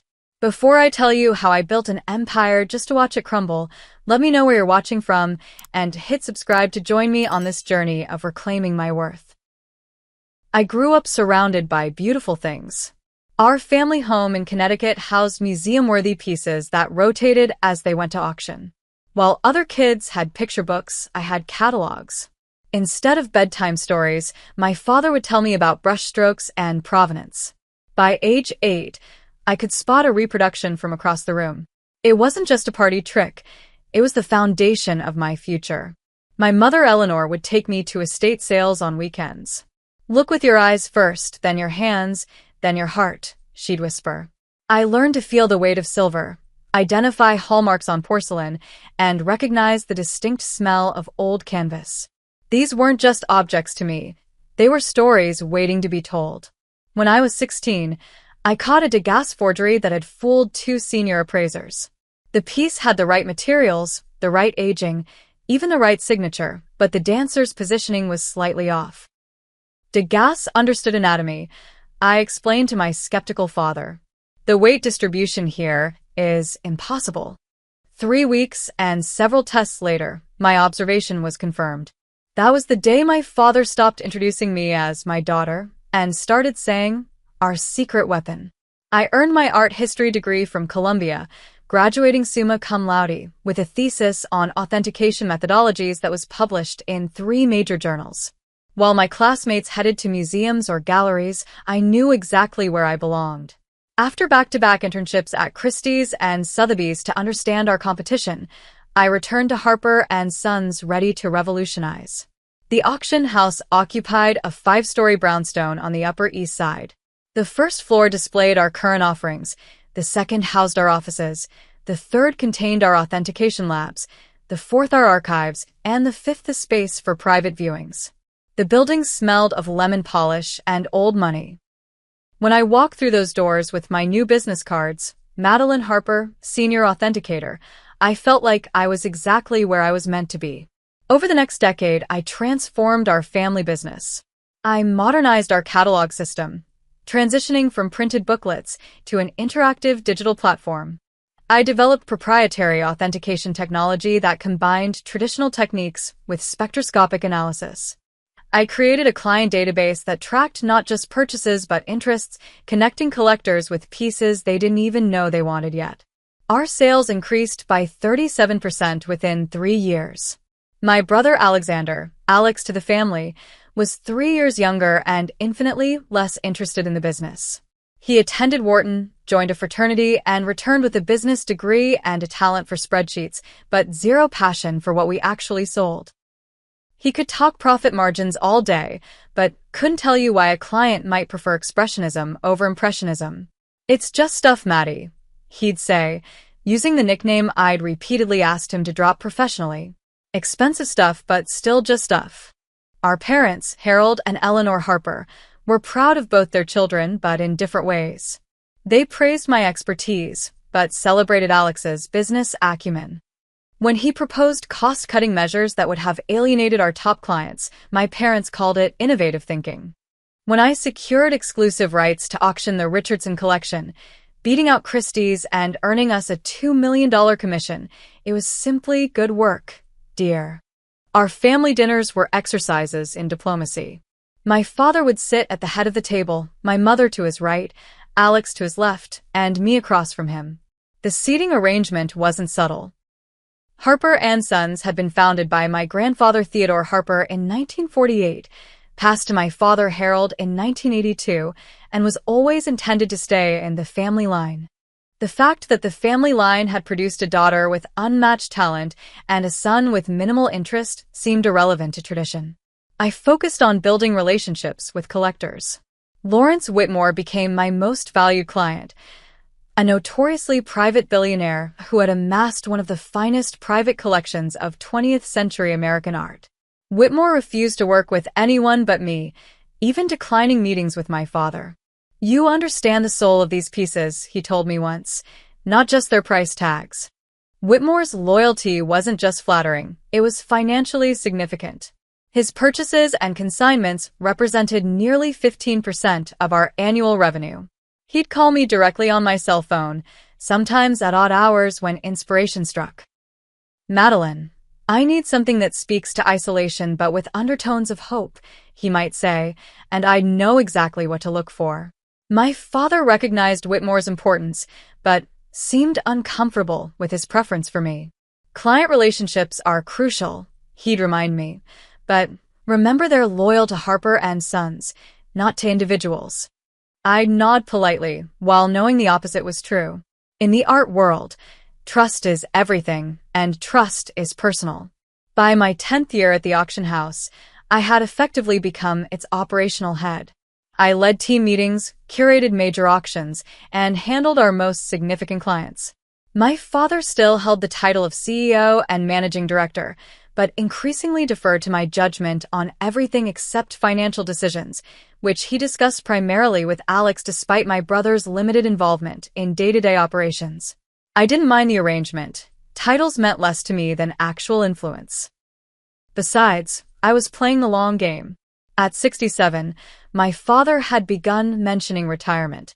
I expected, and everyone else assumed, that I would formally take the reins when he stepped down. I dedicated my life to Harper and Sons. It wasn't just a family business. It was my identity, my passion, and my future. Little did I know that future was about to shatter like a mishandled Ming vase. Spring in New York brings a certain energy to the art world. The major auction houses plan their most significant sales for May and November, creating a biannual frenzy that sets the market tone. This particular spring, I had orchestrated what promised to be our most profitable season ever. After 3 years of gentle persuasion, I had convinced the Westmoreland family to auction their collection, a stunning assembly of American modernist works acquired by steel magnate Robert Westmoreland throughout the 1950s and 60s. The collection included 3 Edward Hoppers, a Georgia O'Keeffe, 2 Jackson Pollocks, and a rare early Mark Rothko, among other treasures. Conservative estimates valued the collection at $15 million, but I knew we could push beyond 20 with the right marketing and buyer cultivation. "This is extraordinary work, Madeline," my father said when I showed him the signed consignment agreement. "How did you convince them to choose us over Sotheby's?" "I didn't just offer them a sale," I explained. "I offered them a narrative. These pieces tell the story of American optimism after World War II. They deserve to be presented as a cultural document, not just as individual lots." My father nodded, impressed but not surprised. This was what I did: find the story behind the art and use it to connect emotionally with both sellers and buyers. For weeks, I worked 14-hour days preparing for the Westmoreland auction. I personally oversaw the photography for the catalog, wrote detailed provenance reports for each piece, and developed marketing materials that emphasized the collection's historical significance. I arranged private viewings for select collectors, including Lawrence Whitmore, who expressed interest in the Rothko and one of the Hoppers. "Your eye for curation is unmatched," Whitmore told me after viewing the collection. "You've arranged these pieces to speak to each other across time."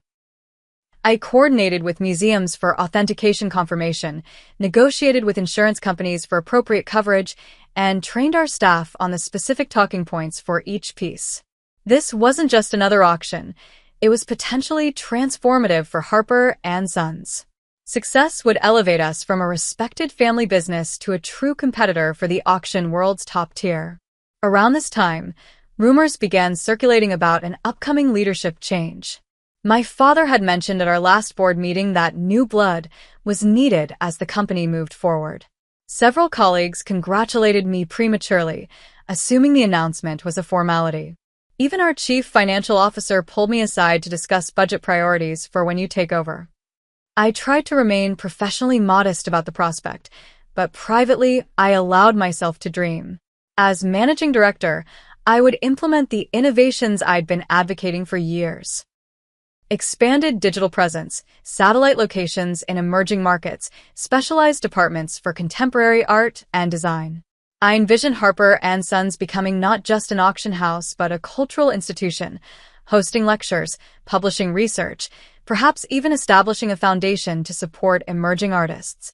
During this period, my mother invited me to lunch at her favorite restaurant, an old-world French place where the waiters still wore white gloves. "Your father has been thinking a lot about the future," she said between sips of Chablis. "He's very proud of what you've accomplished. And Alex," I asked, trying to keep my tone neutral, Your brother has his strengths, she replied diplomatically. Different from yours, but valuable. I nodded, having heard variations of this sentiment throughout my life. My expertise, my passion, my dedication were always acknowledged. But somehow, Alex's different strengths were treated as equally important to a business centered on art and antiquities. Still, I remained optimistic. The signals seemed clear. After years of proving myself, I was about to receive formal recognition of what was already reality, that I was the true leader of Harper and Sons. The week before the announcement, I had lunch with Lawrence Whitmore at his Upper West Side penthouse. As we discussed his interest in the Westmoreland pieces, he casually mentioned hearing about my imminent promotion. It's about time, he said, cutting into a salmon. When you officially take over, I have several pieces I've been waiting to bring to market. I've been holding them back because, frankly, I only trust you to handle them properly. I felt a flush of pride and excitement. Whitmore's collection was extraordinary, and the pieces he considered his reserves were rumored to include works that hadn't been on the market for generations. Nothing's official yet, I cautioned, though I couldn't suppress a smile. In this business, few things are more predictable than merit rising to the top, he replied. Your parents would be fools to choose otherwise. I spent the weekend finalizing details for the Westmoreland auction and mentally drafting my acceptance speech for the managing director position. I allowed myself to imagine the moment. My father announcing his partial retirement and my appointment, the applause from colleagues, perhaps champagne in the main gallery. After 15 years of dedication, I was ready for recognition. The board meeting was scheduled for Monday morning, but the formal announcement would come at a dinner the following evening at Le Bernardin, my father's favorite restaurant. I selected a conservative but elegant black dress, had my hair professionally styled, and even splurged on new Manolo Blahniks for the occasion. This was to be my coronation. The moment when Madeline Harper officially became the face and future of Harper and Sons. How spectacularly wrong I was.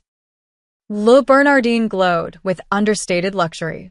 Crystal chandeliers cast a warm light over crisp white tablecloths. Our party occupied a private dining room at the back of the restaurant. My parents, Alex, myself, and the 6 board members who oversaw Harper and Sons operations.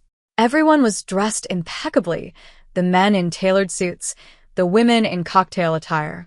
The air smelled of fresh flowers and expensive perfume. I noticed my mother seemed tense, avoiding direct eye contact with me as she sipped her martini. My father, by contrast, was unusually jovial, clapping board members on the back and laughing too loudly at their jokes. Alex sat between our parents, looking simultaneously smug and nervous. After the appetizers were cleared, my father stood, champagne flute in hand. The table fell silent. This was the moment I'd been waiting for, working toward for over a decade. Harper and Sons stands at a crossroads, my father began. For 3 generations, we've built a reputation for integrity and expertise in the art world. But markets change. Technology advances. To remain competitive, we must adapt. He paused, taking a slow sip of champagne. I straightened in my chair, ready to accept the responsibility he was about to bestow.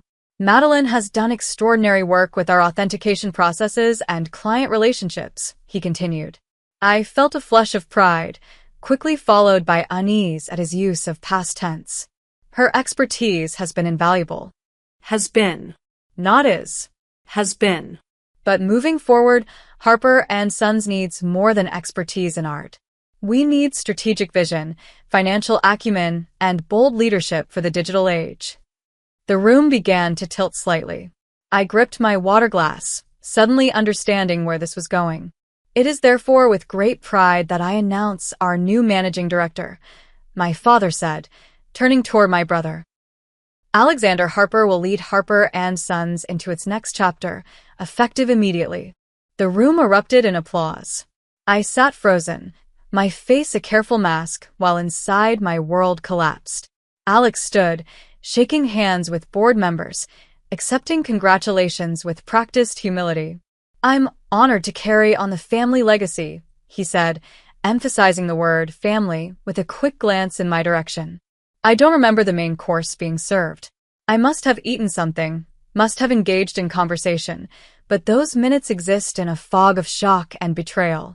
I recall noticing the board members' expressions, some genuinely pleased, others darting uncomfortable glances my way, aware of the absurdity of this decision. Howard Pierce, our longest-serving board member and a family friend, leaned toward me during dessert. "This must be difficult," he murmured. "For what it's worth, I think they've made a mistake." I nodded slightly, not trusting myself to speak. Across the table, Alex was already outlining his vision to an attentive Bernard Saunders, the youngest board member. "We need to streamline operations," I heard him say. "Focus on high-margin segments, possibly divest from some of the more specialized categories." Specialized categories. The rare books and manuscripts division I had personally developed. The emerging artist program I had championed. All potentially on the chopping block because they didn't fit neatly into my brother's business school metrics. After coffee and cordials, as the evening mercifully wound down, my father pulled me aside in the restaurant's elegant foyer. His expression was a mixture of authority and awkward conciliation. "I know this isn't what you expected, Madeline," he said, his voice low. "No," I replied, surprised by how calm I sounded. "It isn't. Alex has the business acumen we need right now. The market is changing." "The market has always been changing," I interrupted. "I've navigated those changes successfully for years." My father sighed. "This isn't a reflection on your contributions. You're essential to Harper and Sons. But leadership requires a different skill set." "A Y chromosome, apparently," I said before I could stop myself. His expression hardened. "That's unfair. This has nothing to do with gender." "Doesn't it? It's always been Harper and Sons, not Harper and Daughters. That's the name my father chose. And heaven forbid we update tradition," I said, feeling tears threatening and hating myself for it. Even when tradition makes no sense. My father placed a hand on my shoulder. "Alex will need your support, Madeline.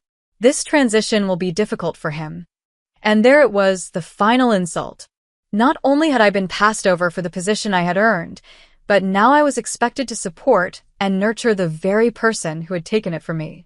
"I'll see you at the office tomorrow," I said, pulling away from his touch. Outside, the spring air felt cool against my flushed skin. I declined the family car and ordered an Uber instead, needing distance from everything Harper. As we drove through Manhattan's glittering streets, I stared out the window and considered my options. I could stay, swallow my pride, and continue doing the work I loved under my brother's management. I could confront my parents more forcefully, demand recognition. Or I could leave. The thought of leaving Harper and Sons felt like contemplating amputation. The auction house wasn't just my workplace. It was my identity. I had given it my youth, my talent, my passion. Could I really walk away? My mother called as I was entering my apartment. I let it go to voicemail, not ready to hear whatever justification she might offer. Her message was brief. "Please don't make any hasty decisions, Madeline. Family is more important than business." But they had made the business more important than family when they dismissed my contributions as insufficient. When they decided that Alex's degree was more valuable than my proven track record. When they chose the son over the more qualified daughter because of some outdated notion of legacy. I poured myself a generous glass of Macallan 18, a gift from Lawrence Whitmore after I secured a rare Basquiat for his collection, and stood by my window overlooking Central Park. The city lights blurred as I finally allowed myself to cry, grieving not just for the position I'd lost but for the illusion that merit and dedication would ultimately be rewarded. By the time I finished my scotch, my tears had dried and my resolve had crystallized. If Harper and Sons could so easily dismiss my value, perhaps it was time I showed them exactly what that value was worth. Morning arrived with cruel brightness. I dressed with particular care. A charcoal Armani suit, Louboutin heels, minimal jewelry, battle armor. The office would know about Alex's appointment. News traveled fast in our small world. I needed to appear unfazed, professional, dignified in defeat. Walking through Harper and Sons' ornate entrance felt different. The familiar scent of lemon polish and old books now carried notes of betrayal. Staff members offered sympathetic smiles or awkwardly avoided eye contact. My assistant Miranda handed me my schedule with a tentative, "Are you okay?" "Perfectly fine," I replied with practiced composure. "Just another Monday." At 10 a.m., Alex called an all-staff meeting in the main gallery. He stood before a sergeant portrait we were featuring in the upcoming American Masters auction, looking uncomfortable in a suit that probably cost more than some of our employees made in a month.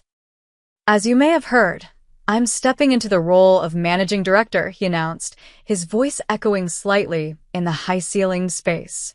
"I'm excited to lead Harper and Sons into a new era of growth and innovation."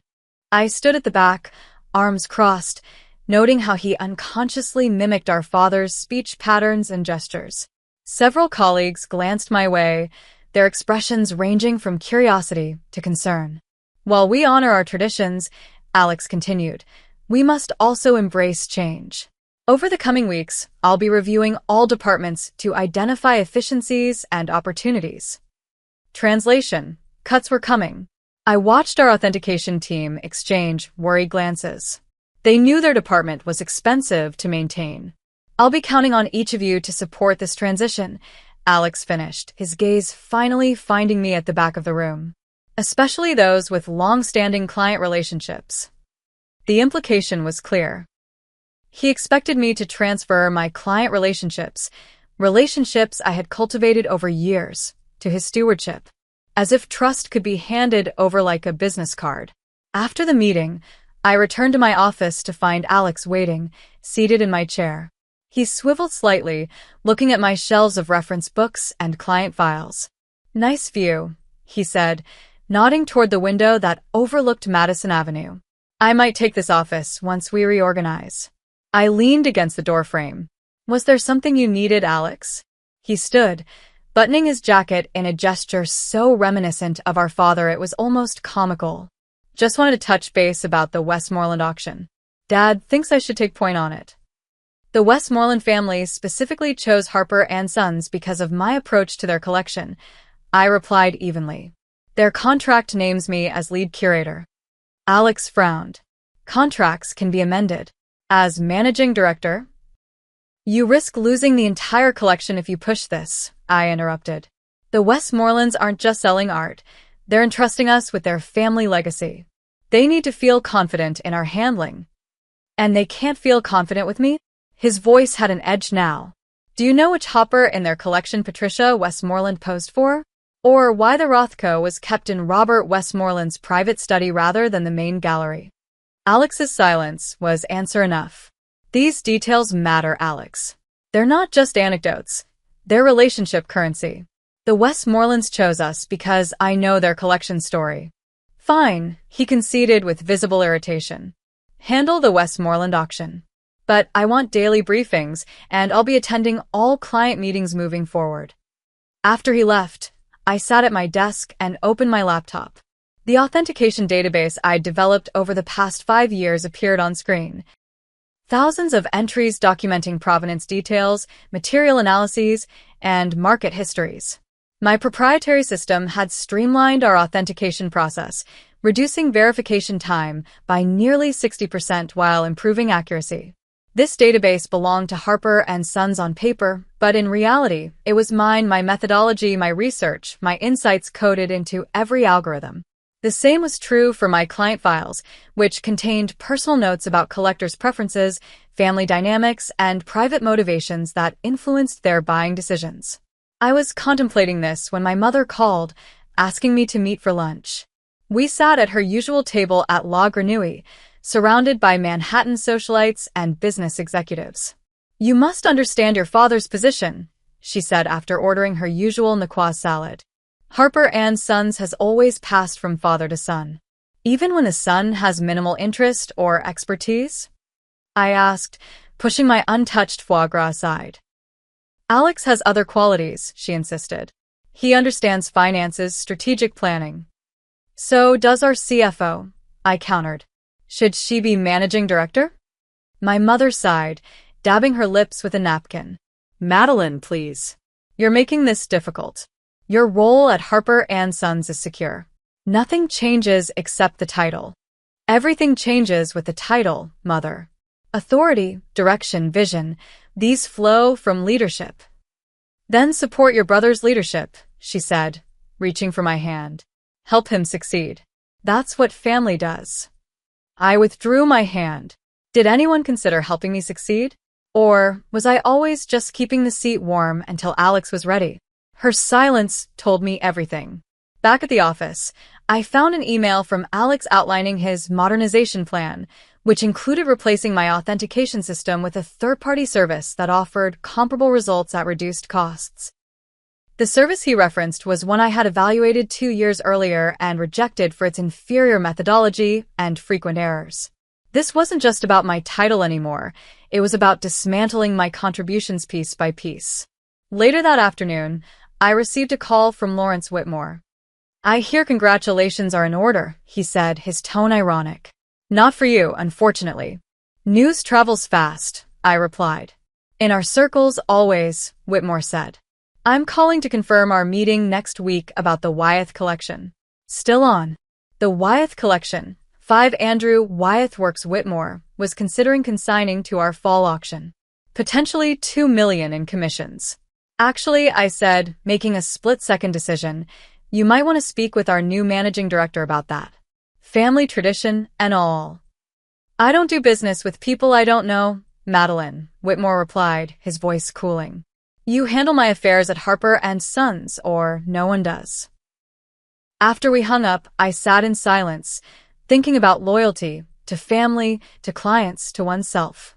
Where did my true obligations lie? That evening, I stayed late at the office, waiting until everyone had left. Alone in the quiet building, I walked through the galleries where paintings worth millions hung in perfect lighting. I touched the mahogany banister my grandfather had installed in 1953. I stood in the authentication lab where I had made discoveries that changed art history in small but significant ways. Then I returned to my office and began systematically backing up my personal research notes and client insights to an external drive. I didn't take company property. Anything developed on Harper and Sons' time technically belonged to the auction house. But my personal methodologies, my private client notes, my unique insights, these were mine. After transferring the files, I deleted them from the company servers, leaving only the basic frameworks. The systems would still function, but without the depth and nuance that made them exceptional. Next, I drafted a formal resignation letter. Professional, unemotional, effective immediately. I cited philosophical differences regarding company direction as my reason for leaving. Finally, I packed my personal items, photographs, reference books I'd purchased myself, a small Giacometti sketch Lawrence Whitmore had given me as a thank you gift. I left my company phone, credit cards, and ID badge on the desk. Before leaving, I stood in the doorway and looked back at the office that had been my second home for over a decade. Goodbye, Harper and Sons, I whispered, then turned and walked away from everything I had built, leaving only silence behind. The security guard looked surprised to see me arriving at 7 a.m., resignation letter in hand. Early start, Ms. Harper? Something like that, Joe, I replied, forcing a smile. I headed straight to Human Resources, where Diane Kendrick was already at her desk reviewing personnel files. Her eyes widened when I handed her my letter. This is effective immediately? She asked, scanning the contents. Madeline, is this because of Alex's appointment? My reasons are outlined in the letter, I said, maintaining my professional tone. Please ensure my final compensation includes my outstanding vacation days and quarterly bonus, as per my contract.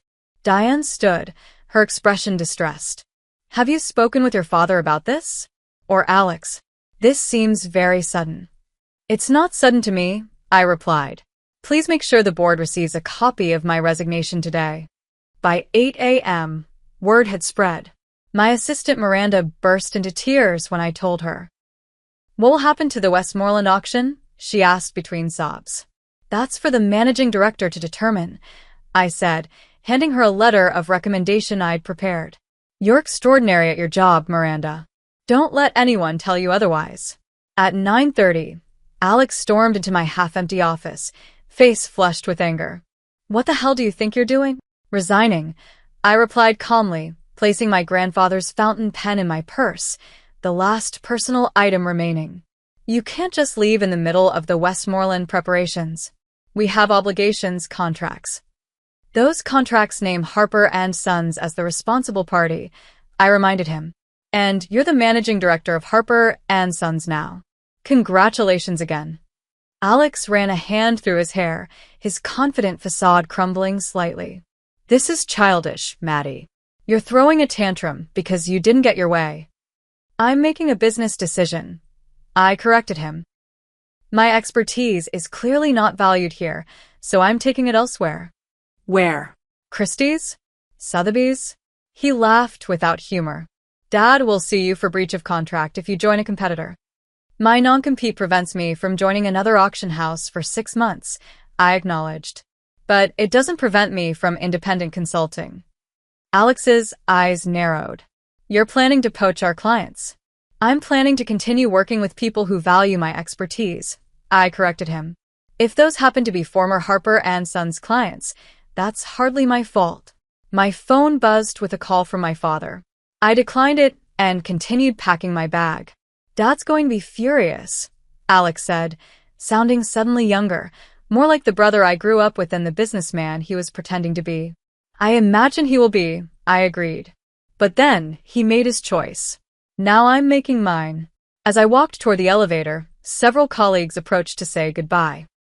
Some seemed genuinely distressed, others merely curious about the family drama unfolding before them.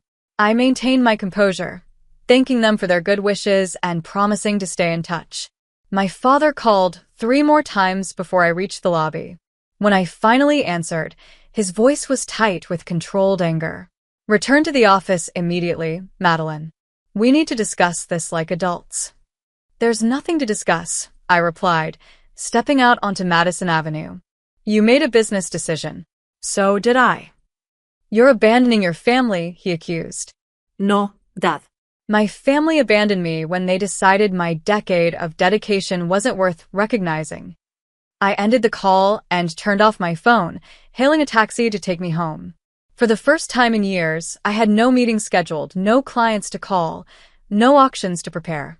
The freedom felt both terrifying and exhilarating. At my apartment, I poured a cup of coffee and sat by the window, watching the city bustle below. My phone, now turned back on, buzzed constantly with messages from colleagues, clients, and family. I ignored them all, needing time to process my new reality. Around noon, Lawrence Whitmore called. I hear congratulations are in order, he said when I answered. For my resignation? I asked, surprised. For your independence, he clarified. About time you stepped out from under the Harper shadow. We arranged to meet the following week to discuss potential opportunities, as he put it. After hanging up, I felt a flicker of hope amid the uncertainty. By evening, the messages from Harper and Sons had taken on a different tone. Miranda reported chaos in my absence. No one could locate key files for the Westmoreland auction. Client contacts were missing, and authentication protocols had inexplicably changed. Alex is absolutely losing it, she texted. He's threatening to fire the entire IT department if they can't recover your authentication database. I hadn't destroyed anything, merely removed my personal insights and methodologies. The basic systems remained functional, but without the nuanced understanding that made them exceptional. The next morning, 3 more calls came from my father, each increasingly conciliatory. We can discuss a co-director position, his last voicemail offered. There's room for compromise here. Too little, too late. Over the following days, I began setting up a small consulting office in my spare bedroom. I purchased new business cards, Madeline Harper, art authentication and acquisition consultant, and started building a website. 5 days after my departure, news broke that Sotheby's had approached the Westmoreland family about representing their collection. Patricia Westmoreland herself called me to explain. We chose Harper and Sons because of you, Madeline, she said. Without your involvement, We need to reconsider our options. I wished her well, maintaining my professional ethics by neither encouraging nor discouraging her decision. Internally, however, I felt a twinge of satisfaction. The Westmoreland auction would have represented Harper and Sons' largest commission of the year. By week's end, several key staff members had contacted me about potential positions once I established my own business. The head of authentication, 2 senior appraisers, and my assistant Miranda all expressed interest in joining my venture when the time came. Meanwhile, industry blogs began reporting turmoil at Harper and Sons. Art News published a piece titled "Harper and Sons Faces Leadership Crisis as Star Authenticator Departs," featuring quotes from anonymous sources about questionable succession decisions and family dynamics trumping business sense. On Sunday evening, exactly 1 week after my resignation, my father appeared at my apartment unannounced. He looked tired, the lines around his eyes deeper than I remembered. "We need to talk," he said when I opened the door. I let him in but offered no refreshments. He stood awkwardly in my living room, looking out of place among my modern furniture and contemporary art. "Lawrence Whitmore called this morning," he said finally. "He's withdrawing his collection from our fall auction. $3.8 million in potential commissions gone." I said nothing, waiting. "He specifically asked for you," my father continued. "Said he only works with people who understand his vision.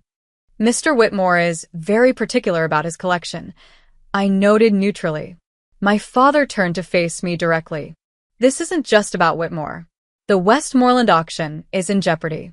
3 senior staff have submitted resignations. Clients are calling asking specifically for you." "And?" I prompted when he fell silent.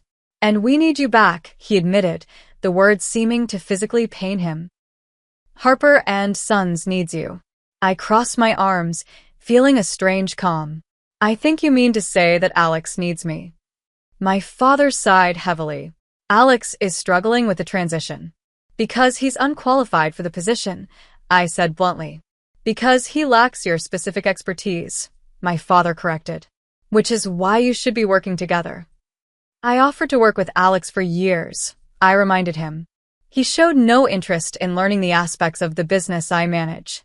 Why would that change now?" My father ran a hand over his face, suddenly looking every day of his 67 years. "What do you want, Madeline? Co-directorship? A seat on the board? Name your terms." I considered his offer for a moment before responding with quiet certainty. "It's too late for terms, Dad. I'm building something of my own now." As my father turned to leave, defeated, I added, "If Alex has questions about the Whitmore collection, tell him to check the red folder in the client archives. And remind him that Mr. Whitmore prefers afternoon calls, never before noon." My father paused at the door. "Is that all?" I smiled slightly. "No, but it's all I'm offering. The rest he'll have to figure out himself. That's what managing directors do, isn't it?" After he left, I poured myself a glass of wine and sat down at my new home office desk. My phone buzzed with a text from my father. "This isn't over, Madeline." I typed back a simple response. "You're right. It's just beginning." The call came at 6:42 a.m. exactly 1 week after my resignation. I was in the middle of my morning run through Central Park when my phone buzzed insistently. Seeing my father's name on the screen, I considered letting it go to voicemail, but something, intuition or perhaps morbid curiosity, made me answer. "Madeline." My father's voice sounded strained, almost desperate. "We have a situation." "Good morning to you too, Dad," I replied, slowing to a walk.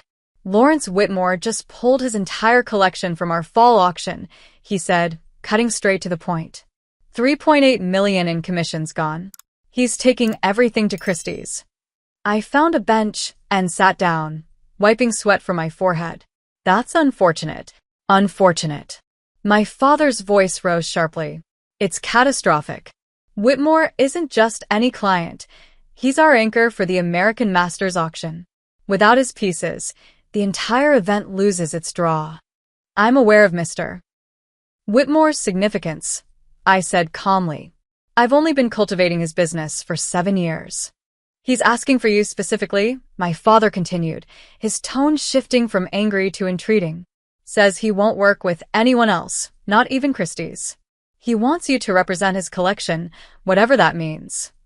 I watched a pair of joggers pass by, their breath creating small clouds in the cool morning air. Mr. Whitmore values relationships and expertise, I explained. He doesn't trust institutions. He trusts people. You need to fix this, Madeline.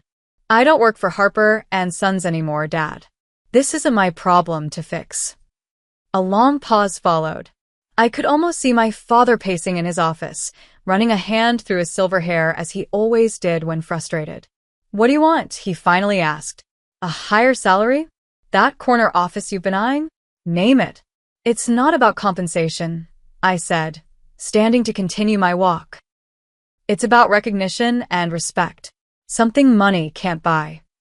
For God's sake, Madeline. My father rarely raised his voice, but now it boomed through the phone. This isn't just about your pride. This is about our family legacy, the business your grandfather built from nothing. A legacy that apparently only matters when passed through male hands, I replied evenly. Another pause, longer this time. When my father spoke again, his voice was quieter, almost pleading. Come to the office. Let's discuss this face to face. Alex will be there. We can work something out. I considered the request. Part of me wanted to refuse outright, to enjoy the chaos my absence had created. But another part, the professional who still cared about the art, the clients, the institution itself, was curious to see just how bad things had gotten.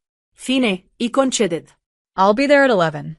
Harper and Sons looked the same from the outside. The elegant brownstone facade, the discreet brass plaque by the door, the meticulously arranged display windows. But inside, the atmosphere had changed. The usual quiet efficiency had been replaced by a palpable tension. Staff members spoke in hushed tones, glancing up nervously as I passed. My father and Alex waited in the main conference room, surrounded by papers and open laptops. Alex looked disheveled, his normally immaculate appearance marred by a wrinkled shirt and dark circles under his eyes. My father stood when I entered, an awkward half-smile on his face. Madeline, thank you for coming. I took a seat across from them, placing my handbag carefully on the polished table. You mentioned a crisis. Alex pushed a folder toward me. Whitmore isn't the only one. The Westmorelands are threatening to pull their collection too. And 3 other major consignors are reconsidering their options. I opened the folder, scanning the documents inside. Client emails, internal memos, preliminary auction estimates, all painting a picture of imminent disaster. The Westmoreland auction is in 3 weeks, my father said. Without your client notes and authentication protocols, we're struggling to proceed. My authentication protocols are still in the system, I pointed out. The basic framework remains intact. The framework, yes, Alex admitted, frustration evident in his voice. But all your specialized notes are gone. The contextual data, the comparative analyses, it's all missing. I shrugged slightly. Those were my personal research notes, not company property. Bullshit, Alex snapped. You deliberately sabotaged the database before leaving. I removed my intellectual property. I corrected him. Nothing more. My father intervened before Alex could respond. Regardless of who owns what, the fact remains that without your expertise, we're facing significant losses. The Westmoreland auction alone represents $15 million in potential sales. And Lawrence Whitmore's collection? I asked. $3.8 million in commissions, my father repeated. Possibly more with the right bidders. I nodded slowly. So, nearly $20 million in transactions at risk. All because you thought Alex was better qualified to lead the company. Alex flushed red. This isn't helping, Maddie. No, I agreed. It isn't.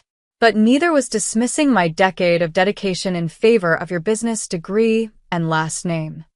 My father sighed heavily. We made a mistake, Madeline. Is that what you want to hear? We undervalued your contributions. We took your expertise for granted. Yes, I said simply. You did. A tense silence filled the room. Through the window, I could see Madison Avenue bustling with morning traffic, the city continuing its relentless pace while our family drama unfolded in this quiet room. "What would it take to bring you back?" my father finally asked. Before I could answer, the conference room door opened and my mother entered. She wore her customary pearls and a navy suit, her expression a mixture of determination and distress. "Madeline," she said, crossing to embrace me. I returned the hug stiffly. "Thank you for coming." "This is a business meeting, Mother," I said as she took a seat beside my father. "Not a family reunion." "Harper and Sons is both business and family," she replied. "That's always been its strength." "And its weakness," I countered. My mother looked pained, but didn't argue. Instead, she turned to my father. "Has Lawrence called back?" "No," my father admitted. "His assistant says he's not taking calls from Harper and Sons." "He'll take my call," I said confidently. 3 pairs of eyes fixed on me, with varying degrees of hope and suspicion. "Will you help us then?" my father asked. I leaned back in my chair, considering my position. The satisfaction of watching them struggle was undeniable, but so was my attachment to the clients and collections I'd cultivated over the years. "I'm establishing my own consultancy," I said finally. "Lawrence Whitmore has already expressed interest in my services, as have several other former Harper and Sons clients." "You can't poach our clients," Alex protested. "Your contract." "My contract prevents me from working for a competing auction house for 6 months," I interrupted. "It says nothing about independent consulting." My father looked grim. "What are you suggesting, Madeline?" "A partnership," I replied. "Not employment. Harper and Sons contracts me as an independent consultant for authentication and client relations. I maintain my separate business identity while providing services to the auction house." "At what cost?" Alex asked suspiciously. 20% commission on all transactions I facilitate, plus a monthly retainer for authentication services." 20%. Alex looked outraged. "That's highway robbery.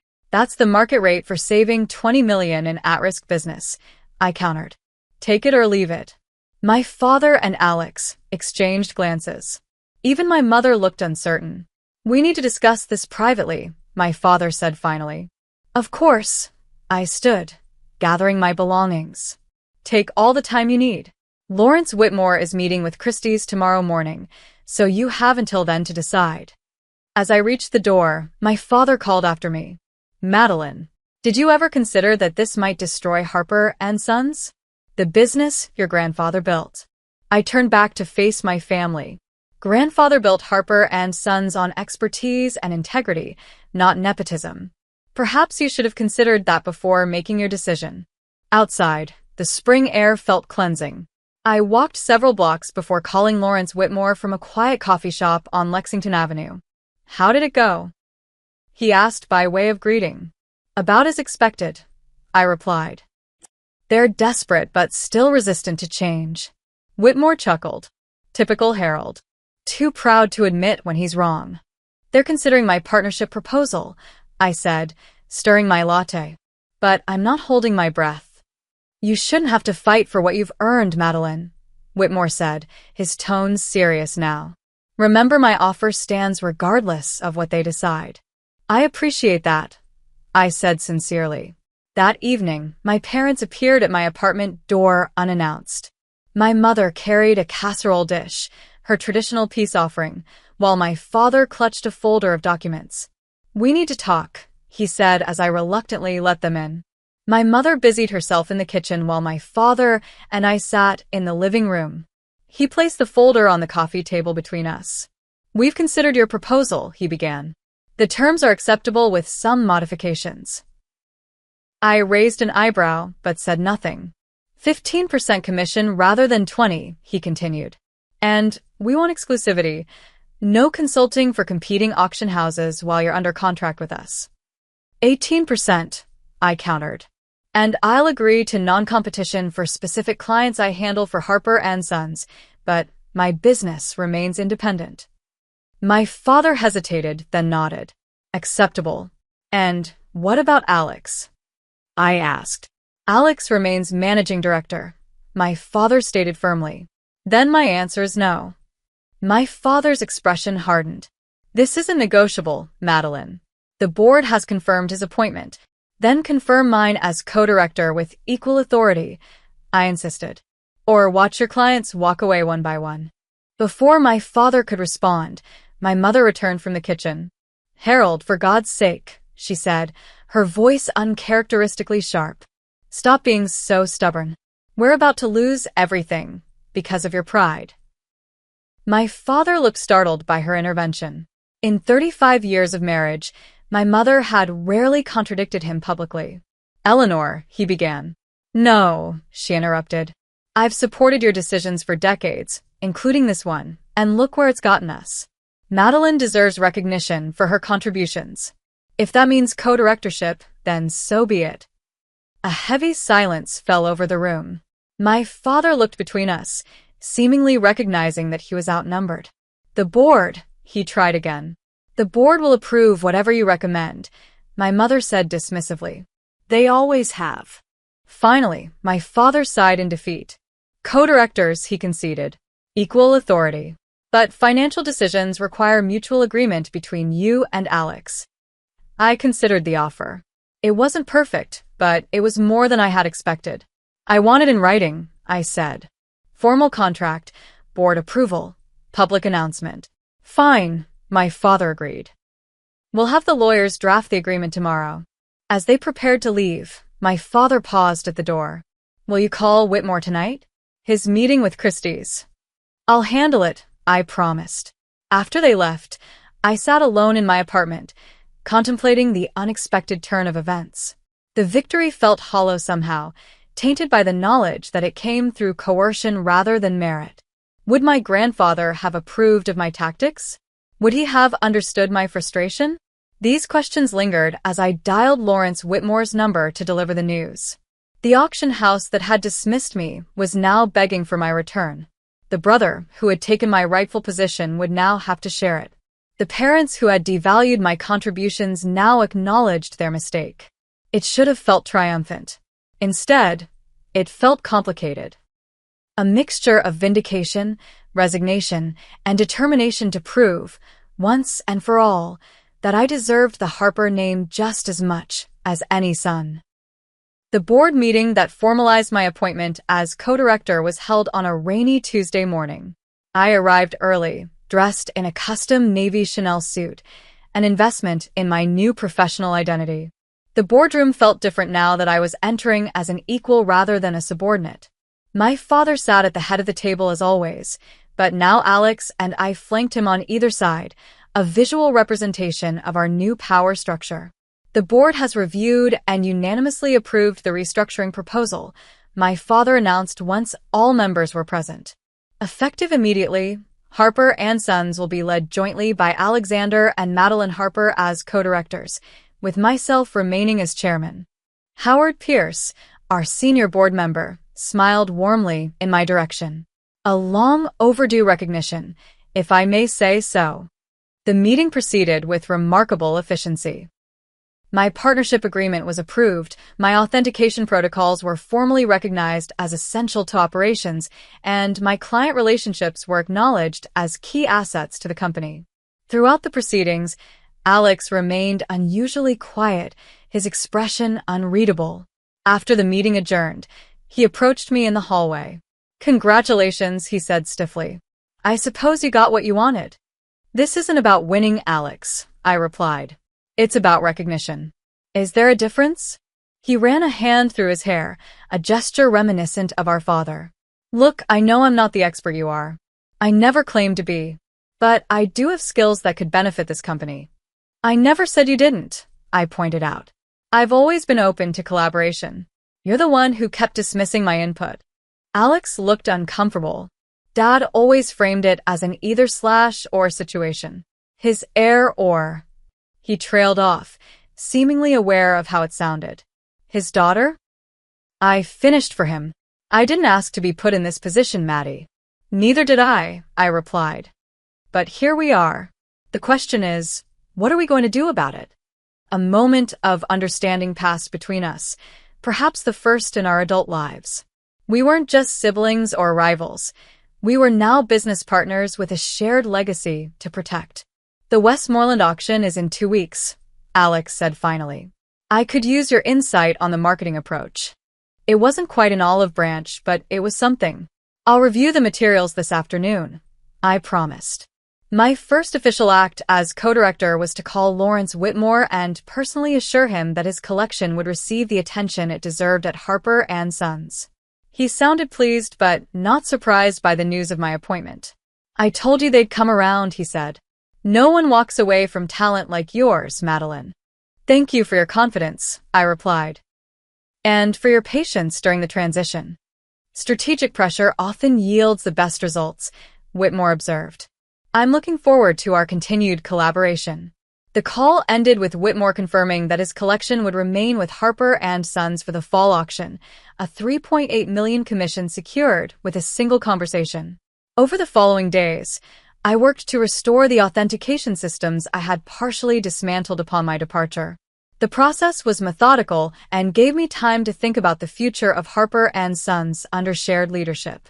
While reinstating my client notes and research protocols, I also documented my processes more thoroughly, not to make myself replaceable, but to make the company stronger. A week after my appointment, I received an unexpected visit from my mother. She appeared at my office door carrying a small wooden box I recognized from my grandfather's study. I've been meaning to give you this, she said, placing the box on my desk. Your grandfather would have wanted you to have it. Inside was a collection of my grandfather's personal effects, his loupe, his fountain pen, and most significantly, his authenticator's stamp, which he had used to certify genuine pieces during the auction house's early years. He always said you had his eye, my mother continued, her voice soft with memory. Even as a child, you could spot quality and craftsmanship in ways Alex never could.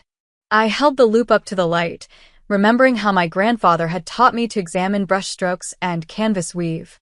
Why didn't you say anything when Dad chose Alex over me? My mother sighed, smoothing her already immaculate skirt. I've spent 40 years supporting your father's decisions, Madeline. It becomes a habit. Some habits need breaking, I observed. Yes, she agreed, surprising me. They do. Which is why I told your father I would resign from the board if he didn't recognize your position. I looked up sharply. You threatened to resign? I did more than threaten, she replied with unexpected steel in her voice. I submitted my letter. Harold can be stubborn, but he's not stupid. He knows the Harper name carries weight because of both of us, not just him. I studied my mother with new eyes, wondering how many times over the years she had exerted influence behind the scenes, quietly shaping outcomes while allowing my father to believe decisions were his alone. Thank you, I said simply. She nodded, a slight smile touching her lips.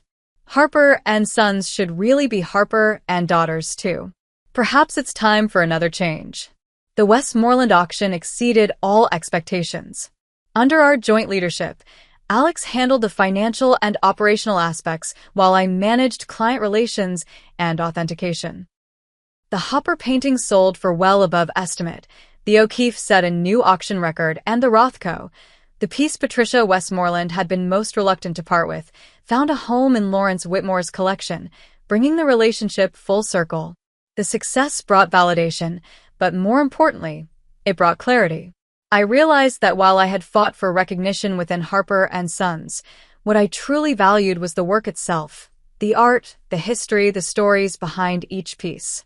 The title had mattered less than the respect it represented. 2 months after the Westmoreland auction, I called a family meeting to discuss a new proposal. My parents and Alex gathered in my father's office, curiosity evident in their expressions. I've been thinking about our company identity. I began distributing folders containing my proposal. Harper & Sons served us well for 3 generations, but it no longer reflects who we are. My father frowned slightly. The name carries significant brand recognition, Madeline. I'm not suggesting we abandon it entirely, I clarified. Rather, that we evolve it to reflect our current leadership and future vision. I opened my laptop to display the new logo and branding I had commissioned. Harper Heritage Auctions. This preserves our family name and legacy while removing the gendered limitation, I explained. It also emphasizes our connection to history and tradition, values our clients appreciate. Alex studied the materials thoughtfully. The modern typography works well with the traditional elements, he noted. It's a good balance of old and new. My father remained silent, his eyes fixed on the proposal. I could almost see him weighing tradition against innovation, past against future. Your grandfather named this company Harper & Sons because he expected his sons to carry it forward, he said finally. But he only had me, and I only had you too. He looked up, meeting my gaze directly. I think he would approve of this change. It honors where we came from while acknowledging where we are. The rebranding launch coincided with our spring auction season. The new signage was installed above our entrance, our catalogs and website redesigned to reflect our updated identity. At the inaugural event under our new name, I stood at the podium to welcome clients and collectors to Harper Heritage Auctions. For 75 years, our family has had the privilege of connecting exceptional art with discerning collectors. I began, looking out at the gathered crowd. While our name has evolved, our commitment to expertise, integrity, and personal service remains unchanged. From the front row, Lawrence Whitmore gave me an approving nod. Beside him sat Patricia Westmoreland, who had returned with several pieces from her late husband's private collection. Along the wall stood our senior staff members, many of whom had threatened to resign during the leadership crisis, but now looked proudly toward the future. Art endures because it speaks to something timeless in the human experience, I continued. At Harper Heritage, we understand that we're not just selling objects, we're preserving stories, connecting generations, and honoring creativity in all its forms. As the auction began, I took my seat beside Alex at the director's table. The first lot, a small Degas sketch similar to the one I had authenticated at 16, opened at twice its estimate and quickly climbed higher. Not bad for a family business, Alex murmured as the bidding intensified. I smiled, watching as the gavel fell on a final bid well above our expectations. Not bad at all. Later that evening, after the auction concluded and the crowds dispersed, I stood alone in our main gallery. The empty pedestals and bare walls would soon be filled with new treasures for our summer auction. The cycle would continue, as it had for 3 generations, but now with new energy and direction. My grandfather's loop hung from a silver chain around my neck, a reminder of where I came from and the legacy I was entrusted to carry forward. Not as a daughter obligated to prove her worth, but as a leader recognized for her expertise. The journey from betrayal to empowerment had been painful, but necessary. In fighting for my place, I had not only secured my own position, but potentially strengthened the company for generations to come. By challenging tradition, I had paradoxically honored my grandfather's true legacy, not the name he chose, but the values he instilled: excellence, integrity, and vision. As I turned out the lights and prepared to leave, my phone buzzed with a text from an unknown number. It was a photograph of our new signage, Harper Heritage Auctions, illuminated against the night sky with a simple message beneath: "Your grandfather would be proud." I know I am. The sender remained anonymous, but the sentiment resonated deeply. I had built something meaningful, lost it through no fault of my own, and then rebuilt it stronger than before. In the process, I had discovered that true worth comes not from titles or recognition, but from the quiet confidence of knowing your own value, even when others fail to see it. Sometimes, walking away is the most powerful step you can take toward creating the future you deserve. What about you? Have you ever had to walk away from something you built to finally get the recognition you deserved? Share your story in the comments below. Don't forget to like this video and subscribe to hear more stories about standing up for your worth. Thanks for watching, and remember, sometimes the greatest legacy you can leave is the courage to demand the respect you've earned.